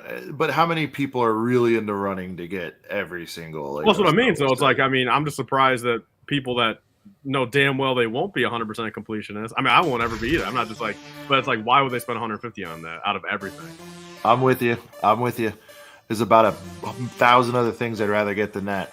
Darth again, dude, hitting us up. You're too kind, dude. I'll be there and be eager to chug some Coors. All right, confirmed. Darth Ostif to Brickworld. I will have a Coors latte waiting for you, my friend. We will have a good time. Blue Mountains. The Blue Mountain. They'll be icy blue. The Blue Mountains are calling. It's the only way we know how to do things. You know what I mean? So, but it's under 3 months away until we get into the 2024 Brickworld hype, where all we talk about for 6 months going into really under 3 months away. Brett will release the video. I'll release my video. Didn't see that garbage GWP clearing a hunch. Yeah, I don't think. I mean, I did. I actually did. This 150 business so fast is a little surprising to me. Sorry, Tyler, did you answer the top out on that? What do you think it'll top out at? A two-piece? I mean, that's so. I mean, like, look. I mean, if it truly is as limited next as 5 years, let's say 5 years. I mean, I don't see it more than $100, dude. I mean, look, I'm gonna say no more than 250. I mean, if that thing, because I mean, I think 250 on the Pro one. Are you guys seeing what the Rex is selling for itself? I mean, that's the funny part. And like, I get it, man, but like.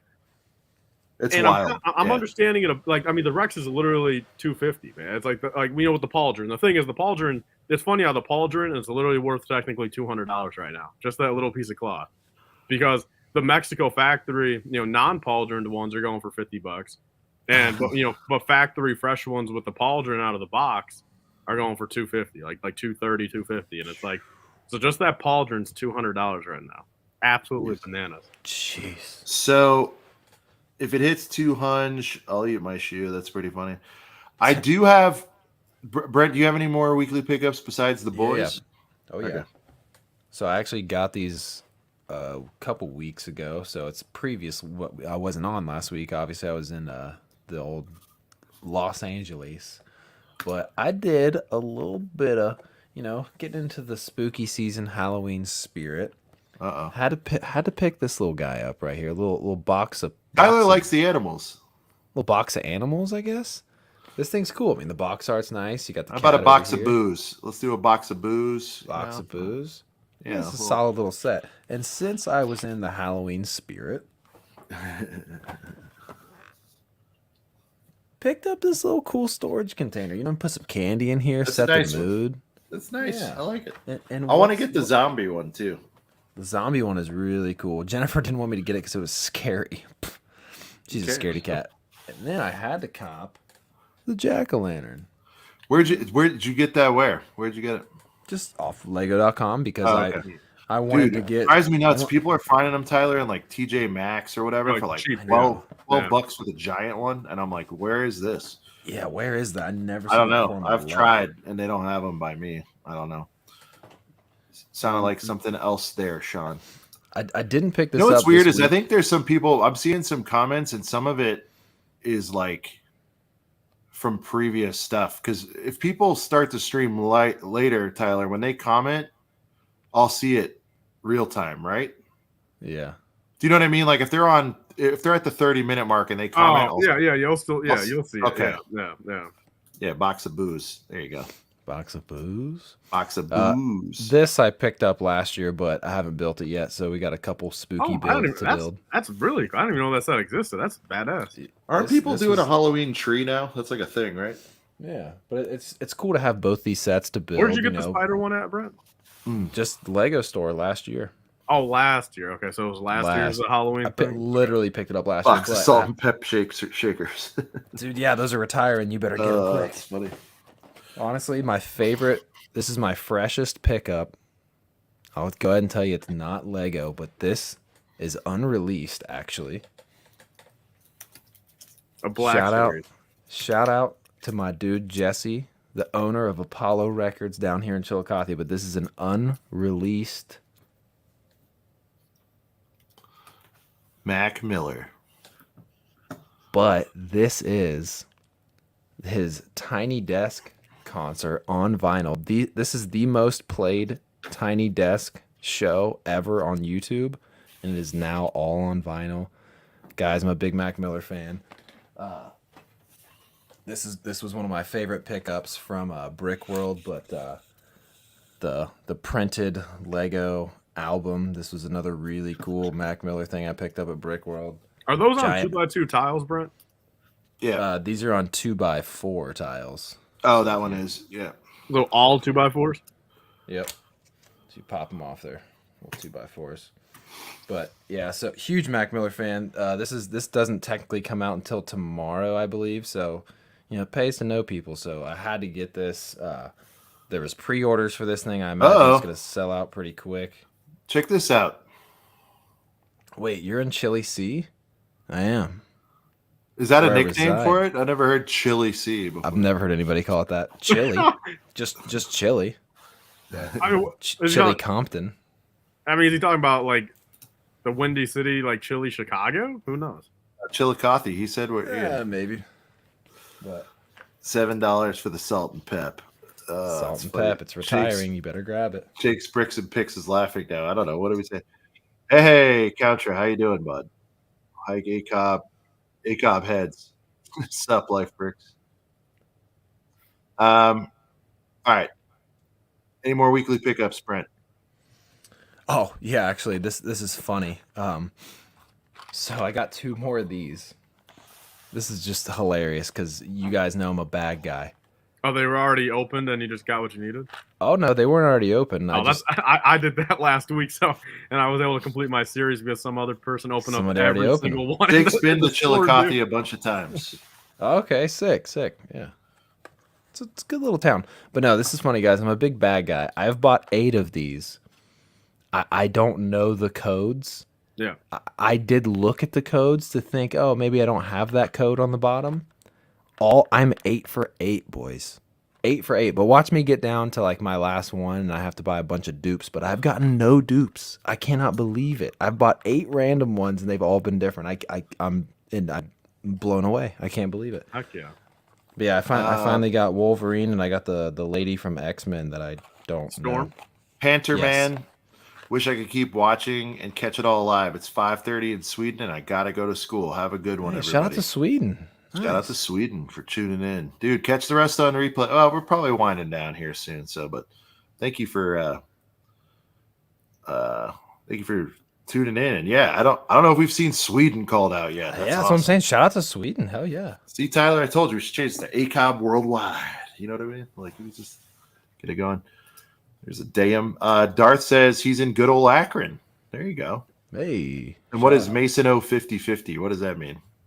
I don't. Well, maybe. Mason is another place in Ohio. Yeah. Oh, he probably stays in Akron, stays in Mason, goes back and forth 50-50. That's what is Ohio. Mason is also Ohio. Yeah. Sean, you and the rest of ACOB should do a stream on the fake Lego community. Instagram, the bricking news. Also, why are fakes better detailed than actual Lego figs? Yeah. So when you say fake Lego community, you mean like fake figs or like customs? We are definitely going to hit that. Break. We'll definitely hit that on Figonomics for sure. I think that would be a perfect Figonomics topic, Tyler. Because there's 2 things going on, right? There's some that are trying to be passed off as authentic, like in that sense. But then there is customs where they're pretty forward and they say they're customs, and I'm interested in both stories actually because from what I understand, there are some customs that actually go up in value, and that's interesting. I mean, I kind of knew that in the back of my mind, and I went and dug on it a little bit, and yeah, that's definitely happening. So I'd like to know kind of what customs are maybe worth going after, or are there limited prints on those? Are they one and dones? That's where it gets a little weird when it's non-official Lego, because you really don't ever have to stop the press on that theoretically, unless it's strategic, for that individual sort of custom maker. But then I am also very interested in fakes in terms of, we talked about Thrawn kind of exploding or whatever. It's like he really didn't. I'm like, oh, are people capable? Are people capable of? Let me ask you this, Tyler. I don't want to spend too much time. 1 minute tops. People capable of making a pretty 1-to-1 Thrawn after the one that's out now, the one Thrawn that's available. Like, is the technology that good to where someone can pull off a pretty good fake, or it depends on who the person buying it is and whether they know authentic or not? Like, is there any that could pass even a veteran? Because it happens in sneakers, and I feel like those are pretty complex. Well, I mean, see, look, I think the thing is, I mean, I think I think we're right there. I mean, honestly, I think we are 95% of the way, and like I hate it. I mean, again, I don't want fakes in the game, but I think we're like 95% of the way there, because it seems like, there was that one seller on Bricklink that was doing that, printing, doing custom, his own. He was like doing remakes. Like from his own printer kind of thing, getting them cheap, obviously, and passing them off as like the real official Lego made fig. And then I think, but I mean, it got shut down pretty quick. I mean, it was going on for like a little bit from what I know. I mean, luckily people caught it. So I mean, it just goes to show that like we're to the point where it's still catchable, but like, sure, like it's to the point where, believe me, I mean, to the straight normie, not going to be able to tell the difference. But like if you know what you're looking for, it's still catchable. But I mean, sadly, I hate to say it, I mean, I think we are moving into a thing where, I mean, probably within like 2 years from now, I mean, I genuinely think within 2 years, I mean, there might be a huge problem in the fact of just between everything, between custom printing, between Mexico, between official Lego, between everything, like you're not going to know what the F is coming from where and what's what. I think that we're going to get. And if it's real, and not even in the real sense that it came from Lego, but some dude making them, I think we're going to sadly come to that point. Yeah, they have the molds, but not the plastic quality. Yeah, here's my thought though, right? Like, conventions is a perfect example of this, right? Like, I don't know if the guy got caught, he'd be banned and all that, but the problem is sometimes people can get them and not even know that they've got the fake, and then they sell the fake. Well, sure, they're blamed about being a guy who sells fakes, but they really don't. But one slipped through the cracks, and it's crazy. So yes, I definitely thank you for bringing that up. But I think when Traitorous is saying fakes or knockoffs, and he's talking about like Enoch or whatever, Enoch, however you say it. I don't know if I'd consider that a fake. I'd call that a custom. I think for me, a fake is a fake, meaning it's representing an actual real live Lego figure that's out in the market. And I think that's what I'd call a fake. Well, yeah, or on fake plastic. You know what I mean? What I collect and what I'm fine with in my collection is Lego produced official figures. Again, Mexico or not, whatever. It's all produced on their same machines.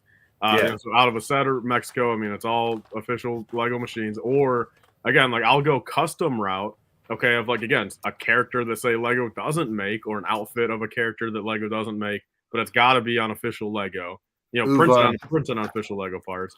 And then, I mean, I will do like some of these people that like are, and again, I mean, just the principle of it, like, USA based, like doing these like genuine, non-malintent, using decent product, like for like their own like injection molded stuff, like for like helmets. And, like I'll accept that too, because like, again, like the where I'm at, dude, is just like blatant knockoffs on fake Lego, or like anything from China, dude. Like, isn't like fake. I'm just not doing it, dude. Like, I mean, I'm not touching that. Like, I don't care if there's studies like there's factually no like, I'm not doing it, dude. Like, I mean, I'm serious when I say, man, I feel like I'm like, you get ill, right? I mean, dude, I do. I mean, I'm serious when I say, like, dude, just Sean, I've had boxes and bags full of like fake knockoff stuff like over the years that like I've wanted to try to do some sort of content with.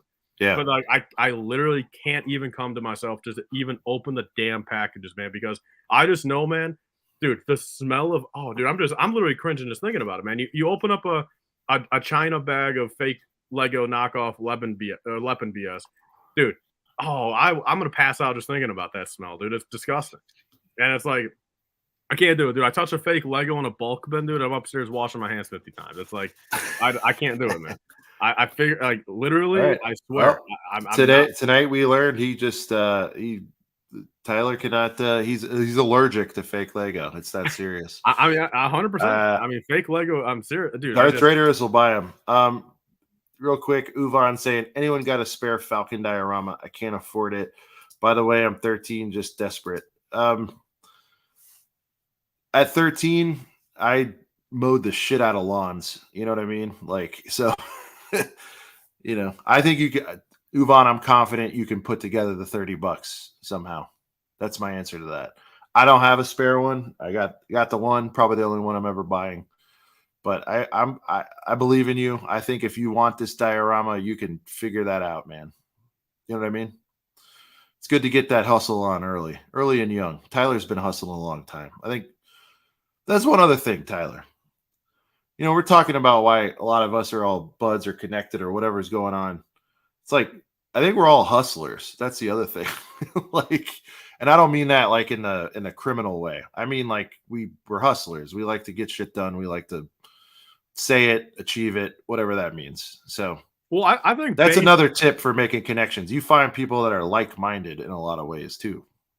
Well, yeah, and look, and I'll just be honest, and I think, look, and this is the truth of it. I mean, I think this is the easiest way to put it in the fact of why I feel like, you know, say us three connect on a level, and like I believe in you, Uvan. You can do it. All right, and like other people, I think there's just a fine line between, and this is not knocking anyone in particular, but it's just the fact of there's in this community. I mean, it's a Lego community, sure, you know, and there's a lot of public face, you know, family friendliness in the community, and like kind of like fakeness in that regard. Where like behind the scenes they might be chilling and everything, but like I'm glad that again, like us three here, you know, whether there's a fourth guest, you know, Ryan on here, so and so, whatever, you know, Sarah, anyone, you know, just like anyone on here that just like genuinely just like 100% speaks their mind, you know, and again, like just, you know, throwing a joke in there, you know, throwing a curse word here and there, like it just like all like in like good manner, like not like malintent, just like having a good time, no fakeness needed.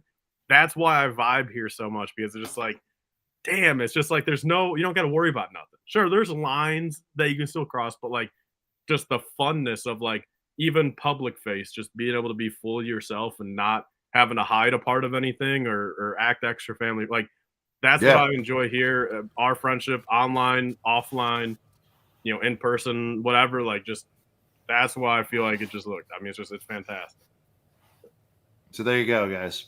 You know, I'm glad that came up, Brent. You know, I like when we can kind of talk, get real. Not that we're not always, like I said, but this kind of stuff.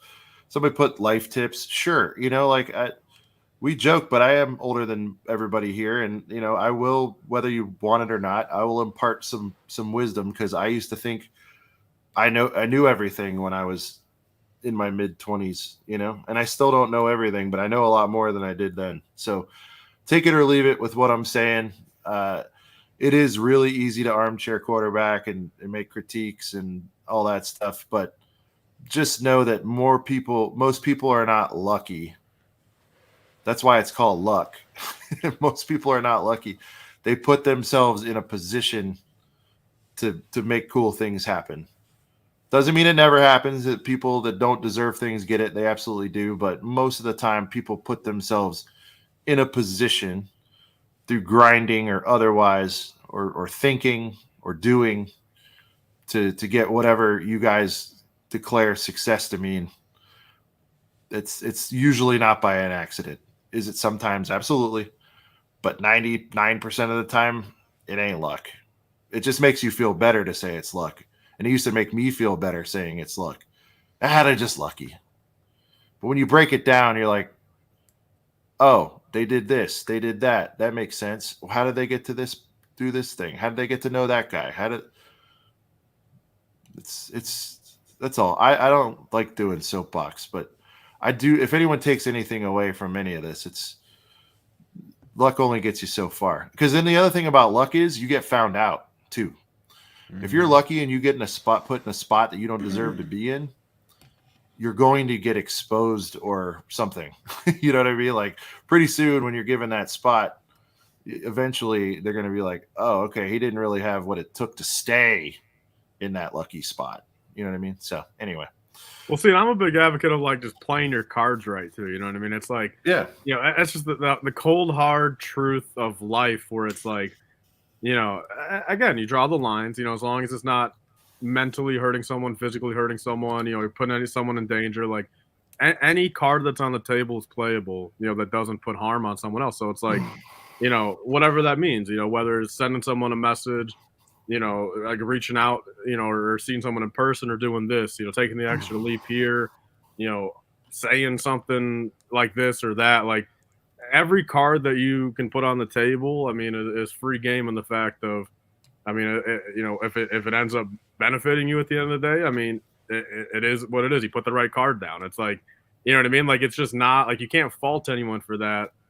You know, when it comes down to, yeah, I mean, as you like play the hand you're dealt, it's like that's what it is. You know what I mean? It's like if it works out in the end, it's great. You know, but if it doesn't, again, like as long as you're not hurting someone, it is what it is. You know what I mean? Like it either works or no. I agree. I mean, like you said, anything goes. Just don't hurt anybody. I agree. Yeah. That's my general mindset. And nobody, you know, there's no handbook for a lot of this stuff either.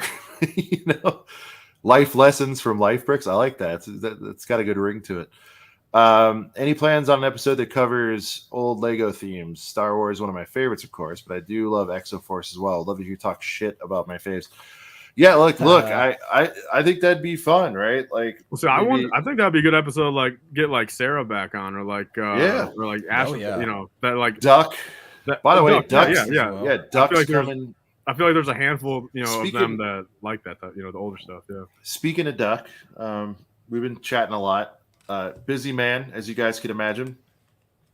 And see, that's another one. Duck Bricks, right? It's like I don't think anybody had him on their show or asked before we did. And that's the other thing. Fuck it. We're doing life lesson night. He's like, yeah, that'd be awesome. I've been wanting to do something like this. See, you guys assume that these guys are hit up all the time to do this kind of stuff, and sometimes they're not for whatever reason. It could be people are like, oh, I'm not going to ask them. They would never do it. Or, you know, or they're going to say no. Or like that's the other thing. You get over that real quick the older you get. It's like, you know, 99 no's and 1 yes is all it takes. Right. But yeah, little did I know. I'm like, what? I'd figure people are banging down his door to come on their show. And, you know, but it sounded like, you know, that it wasn't like a shit ton if there was any. And so I was like, yeah, dude, come hang with us. I think you'd have a good time. And that's it. Let's start. Now we're buds, and now we're messaging all the time. And speaking of weekly pickups, you know, a couple of our friends went to Billund last week. You know what I mean? You know, it was a little convoy. Sarah was there.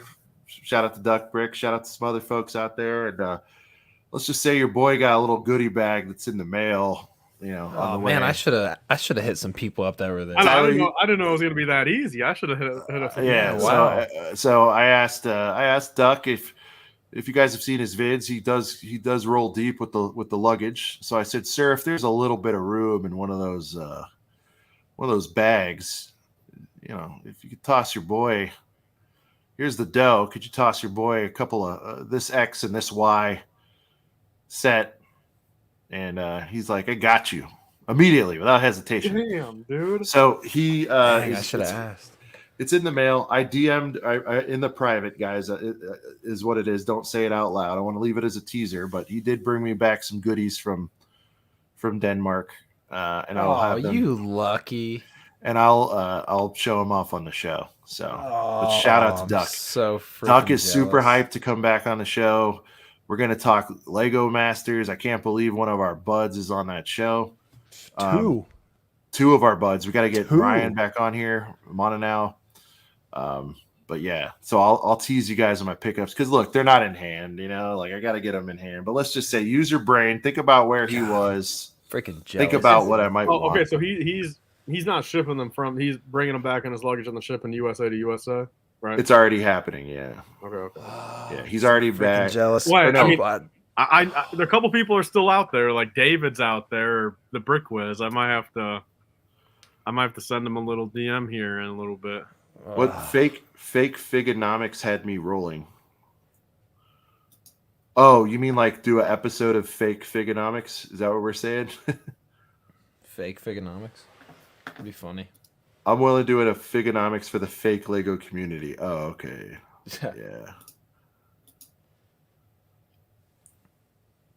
Yeah. Tyler, you want to take this one? Trexter says, any recommendations for long-term completed sets being left alone for a few months? Should I cover them with blankets to prevent dust? So yeah, I actually that's I wouldn't do blanket. Well, I don't know. That's pretty ironic. Hold up, it works. I'll move over here because this is what. That's very ironic. He asked that because I just did this the other day. I'd say dust them, and so that way you can still show them off. Is my Well, I dusted them, and then I literally just put like clear, like plastic over. Wow. Like I put them over the Imperial. Oh well, that's your best girl right there, though. I understand why that one gets the treatment. Oh, and also, damn, I can't see jack shit. Hold up. His room is so huge. And then it's a little mini store. Yeah. Yeah. I got like all the other big ones over here. So I just did this, but like, it is what it is, man. It's like, I give Ryan mad props for, fundamentally being able to afford shelving like that. That's what it comes down to. The glass shelving and everything. That's crazy. That's what Traitorous. Send us a DM, Traitorous. I'll talk to you about that. Believe me, I hate dust and dirt too on my sets, man. I'd rather cover them up and never see them again if it means no dust. Dude, I got a Harry Potter blanket over my UCS Falcon right now.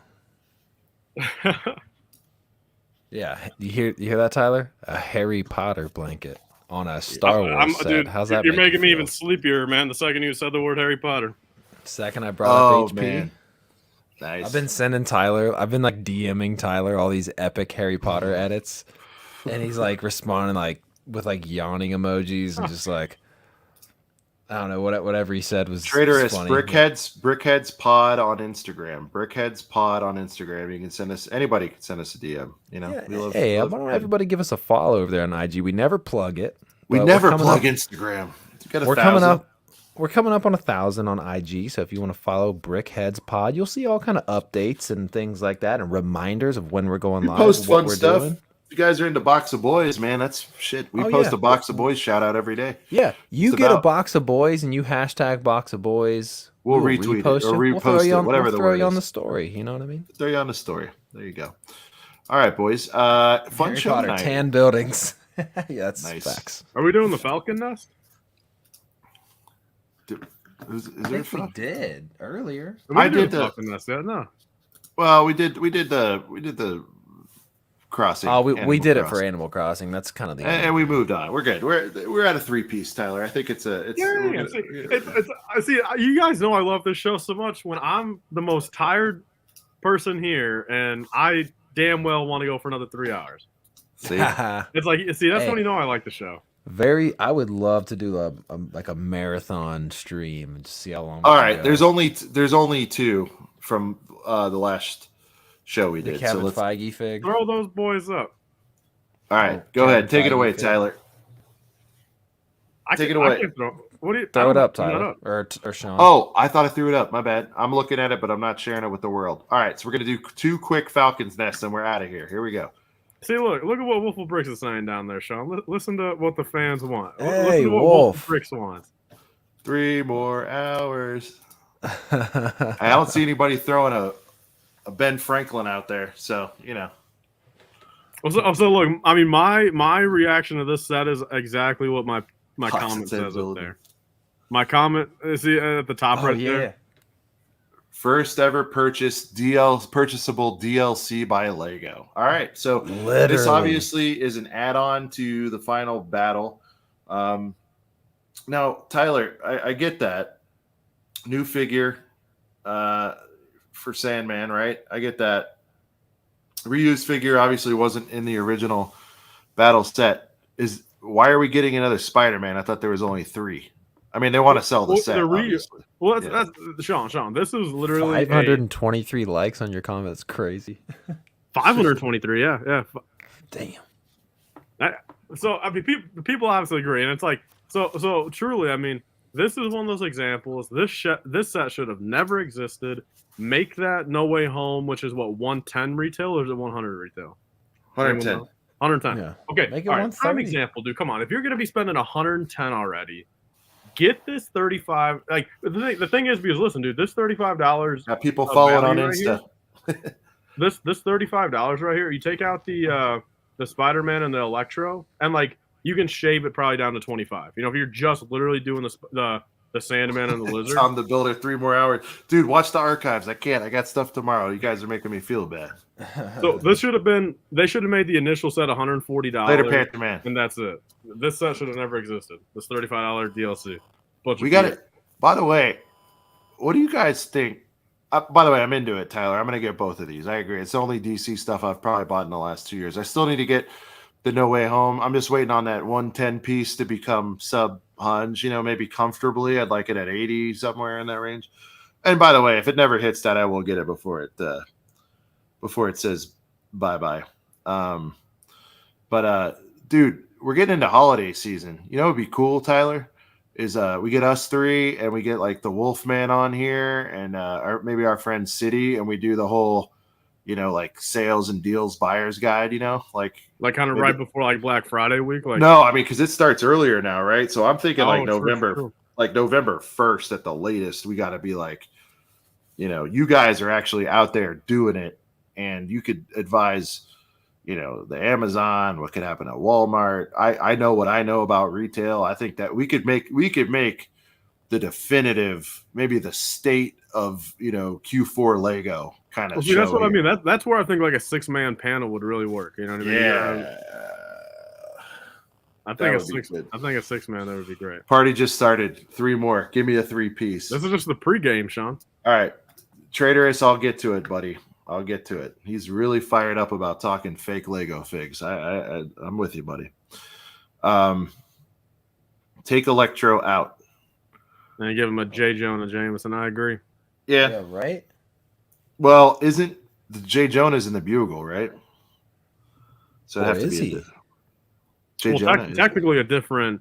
I mean, that's not MCU J. Jonah. True. So it would. Yeah. So this would be a different J. Jonah in here. Anyway. Live action. Okay, fair enough. But I'm glad I kind of knew that. That was cool. Let's do it. He's in. All right, we got the Wolfman. We'll get So it's like he'll be looking at it for like long-term hold stuff, and then we'll get City, who, you know, he's pretty much a deals channel at this point, and then Tyler, who does that kind of you talk about it a little bit, right, Tyler? But that's I mean, this year I've tried to take like a little bit of a step back on it, just for the fact of like just kind of like a little bit more of like redundant saying the same stuff. Hey. Like, I still agree with it, but it's just like Max, stay live for 26, so I have something to listen to. Max, your drive wasn't 3 hours. You can rewind a little bit. You know. Rewind a little bit. Yeah, that's funny. All right, so I'm with you, Tyler. I agree with your sentiments. I love that you called it DLC. Perfect. I can definitely see myself grabbing this, and then again, this is another Tyler situation here. It's probably why it was jonesing to talk about the Falcon's Nest. And again, shout out to Falcon. Got to get him on. By the way, Tyler, what could we talk to him about? I mean, where are the holes that he could maybe help fill? Are we still trying to figure out what's going on in summer next year, or do we already know for Star Wars? Look, I'll put it this way. And again, I mean, it could be falsified. It could be whatever. I mean, not but like I will tell you this. I mean, it does seem like we will be getting some summer Star Wars set rumors. You know, just like kind of like some concrete-ish stuff. Yeah, in about a month or so. So I mean, at that point, I mean, Falcon would be reporting on it probably. He might even do it full of financial advisors. That's not what we're doing. Go ahead. Well, I'll just it might be happening soon. Summer stuff. Okay. So like within like because I mean that's the thing. There's a couple inklings. Have you guys seen the? There's a pretty big like accurate like leaker rumor guy on the Eurobricks forum. I guess like I don't follow that, but like he hinted at there being a possible Darth Revan polybag remake for May 4th next year. No way. I mean, he's been right on other stuff. I mean, that would be a big shot in the dark just to like. I mean, that would some be random BS. You know what I mean? Like if he has no sort of Later, Eli. Later, Eli. No, I just I just think if we're gonna get a fig again for May 4th, it's gonna come in a set. But the thing is, I mean, what I'm hearing, it would be a fig and a box set. Like two different things. Two different things. Hey, listen, if Lego wants to make May 4th great again, they can, but sounds awful generous. Yeah, that's the thing. I'm not reporting on it just because it's way too far in advance to like. But the thing is, I mean, like he's hinting at it on the Euro. I mean, they posted about it like in the Lego leak thing. I heard it from a couple other people. It's not an exclusive, Cooper. I mean, quite frankly, I didn't hear about it at all first. I mean, I heard it from 5-6 people like DMing me about it. But it's like that's kind of where it's at. But I mean, again, I don't believe it enough where like I'm not gonna make a video and hype people up when it's like, dude, I don't know. I mean, it sounds too good to be true. Way too good to be true. Right. All right, Kingfisher me, Tyler.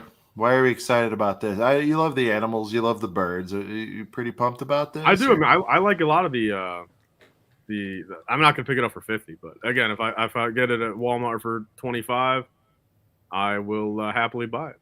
You know what I got to say about this set, guys? The set's for the birds. Boom. The set's for the birds. So here's what's interesting. The new sub-theme of icons called fauna or animals of a particular region, habitat, or geological period. So it sounds like they're expanding on this. Tyler, do you think it's because of the success of botanicals? Do you think they're like getting more in with the nature vibes going on with Lego Group? By the way, I think every 2 weeks or so, before you answer that, we should go do that Amazon digging again, Tyler, where you see how many sets are sold. Because that was cool. Because I remember you saying you like the animals and stuff, and I'm always like, it's like I always hear people in my mind when I'm looking at stuff, and even the butthole tiger is like outselling Star Wars stuff in some cases, for example. So some of this universal appeal stuff, we might be seeing more of this from the Lego Group. I mean, it's like you got your themes and you get all that, but you are kind of going niche with that, right? Whereas someone who's open to the idea of being a Lego collector is like, I don't necessarily want to attach myself, or maybe they're not interested in Harry Potter, Star Wars, whatever. They're like, but I like a bird as much as the next guy. Let me build a little kingfish. You know what I mean? Like, and I think that's happening obviously in spades, because I feel like, I mean, feels like every quarter we're getting some sort of bird, and I don't remember that being the case. You know, I mean, we got the new color of the parrot or whatever it was. We got the bird house situation happening out there. A little kingfish action. I don't know. Is it the bird's time to shine?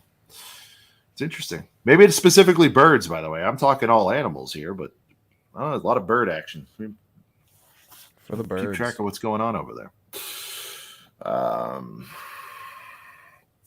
Got to hit the sack. A few doctor's appointments. All right, man. Have a good one, Darth. Take care.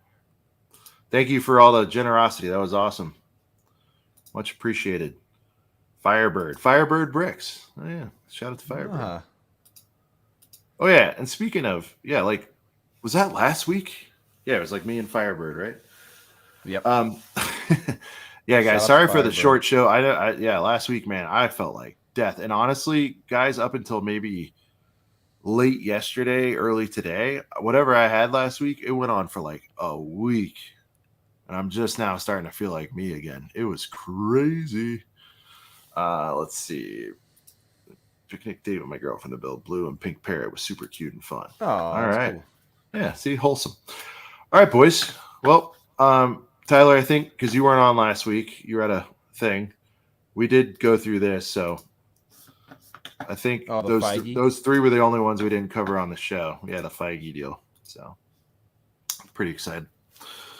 That being said, guys, it was a fun show. I feel like we're kind of back. You know what I mean? It was kind of a wacky week. The travel, missing a Figonomics show, but I think we brought forward a nice product tonight. I feel good about it. It's a good show. So I think that's it. Any closing thoughts? Well, shout out to the multiple hundred of people that have came in and out of tonight for Ryan when Ryan was not here. Shout out to all of them. Shout out to all of them. Hey, Mayo went dark after that commentary. I'm mad I missed that, dude. I'm mad. Of course, the one time I had to go up the stairs to get a tea, man, I missed. I mean, you went and got several teas. Let's be fair, but you know. But the first time, it's like, damn, dude. Because I came back and I saw that, I'm like, holy shit, what's going on here? Max, call in. We'll talk to you backstage or something. Seriously, I got meetings in the morning, guys. Where's Ryan? I want my money back. Yeah, exactly. That's funny. Hey, we said Ryan was going to be here on the 3-hour and 16-minute mark, and we're going to end at the 3:15. We scammed everybody. Yeah, too bad. Okay, for everyone that stuck around this late, Ryan actually loved the topic, and he was gonna jump in tonight. I tell you guys stuff. I don't think he'd mind me sharing this. He was gonna come on. Loves us. Loves Tyler. Loves the topic. Wanted to talk about it in live in a live chat. Whatever show form. We go a little deeper than you guys do on your videos about this stuff. But he had a deadline that he had to hit, and you guys will see why soon. So I didn't give away too much, but he had something that he really had to get done. Otherwise, he would. Yeah, we got to get that battle. I totally, honestly, until you brought up, I forgot about that battle pack draft, dude. That's got to happen at some point. Oh, yes. Sometimes set draft. Look, I got to be frank, dude. Now everybody's going to guess. So you guys tune into M&R, but I'm telling you, he's working on something big. I'm not going to tell you what it is, but it sounds like the deadline for the said thing is approaching, and he really wanted to sort of grind and get that done. He would have loved to hang with the boys, but there you go. So, but he'll be back around. Don't worry about it. I mean, it's the lifeblood of the channel at this point. So, that's the only reason why we have any subs. That's the other reason why. A couple of Ryans, man. You know what? We sell a couple shirts. A couple of Ryans. Hey, a couple of Ryans. Do you think? Hey, Tyler, do you think? You know what? I'm gonna ask Ryan if we can put his face on all of our shirts. You know what I mean? Yeah. Just put his brand everywhere. Because that box of boys shirt did not sell without his face on it. Ask him to take a new profile picture, man, to get on the ACOB channel, man. Have him look the other way for the ACOB profile picture. Just the flip. Is it the Hoth mock? No comment on whether it's the Hoth mock. Ryan's about to open that store. Is Ryan doing a mega store video release? See, I like this. You guys can all think about it, but just that's what I'll give you. I don't think he'd mind me sharing. He's working on something big. I don't think he'd mind that, but he's always working on something big. That's not breaking news. I like a couple of Ryans though. It's pretty fun. Could I get my face on the inside of the shirt? Yes. Yeah, Moments. I'll put you here so you can stare at my breasts. How about that? And on that note, I think that's a good out right there. Yes, sir.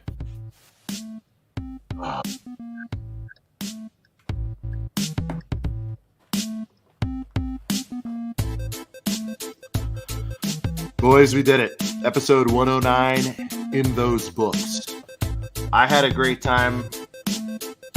The Girth Gang, you were fantastic all night long. You brought that energy that we needed.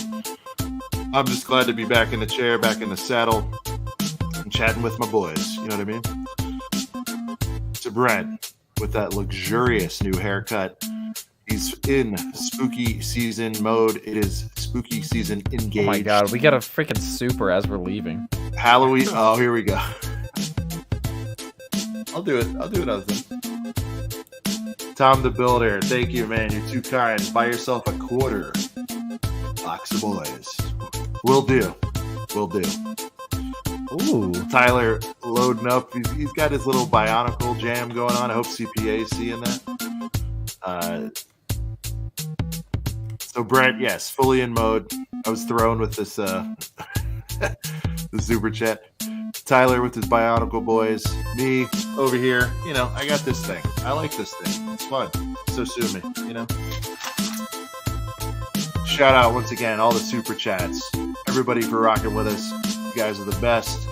We will see you this coming Tuesday for Figonomics and next Thursday for ACOB, because we are a couple of brickheads. See you soon.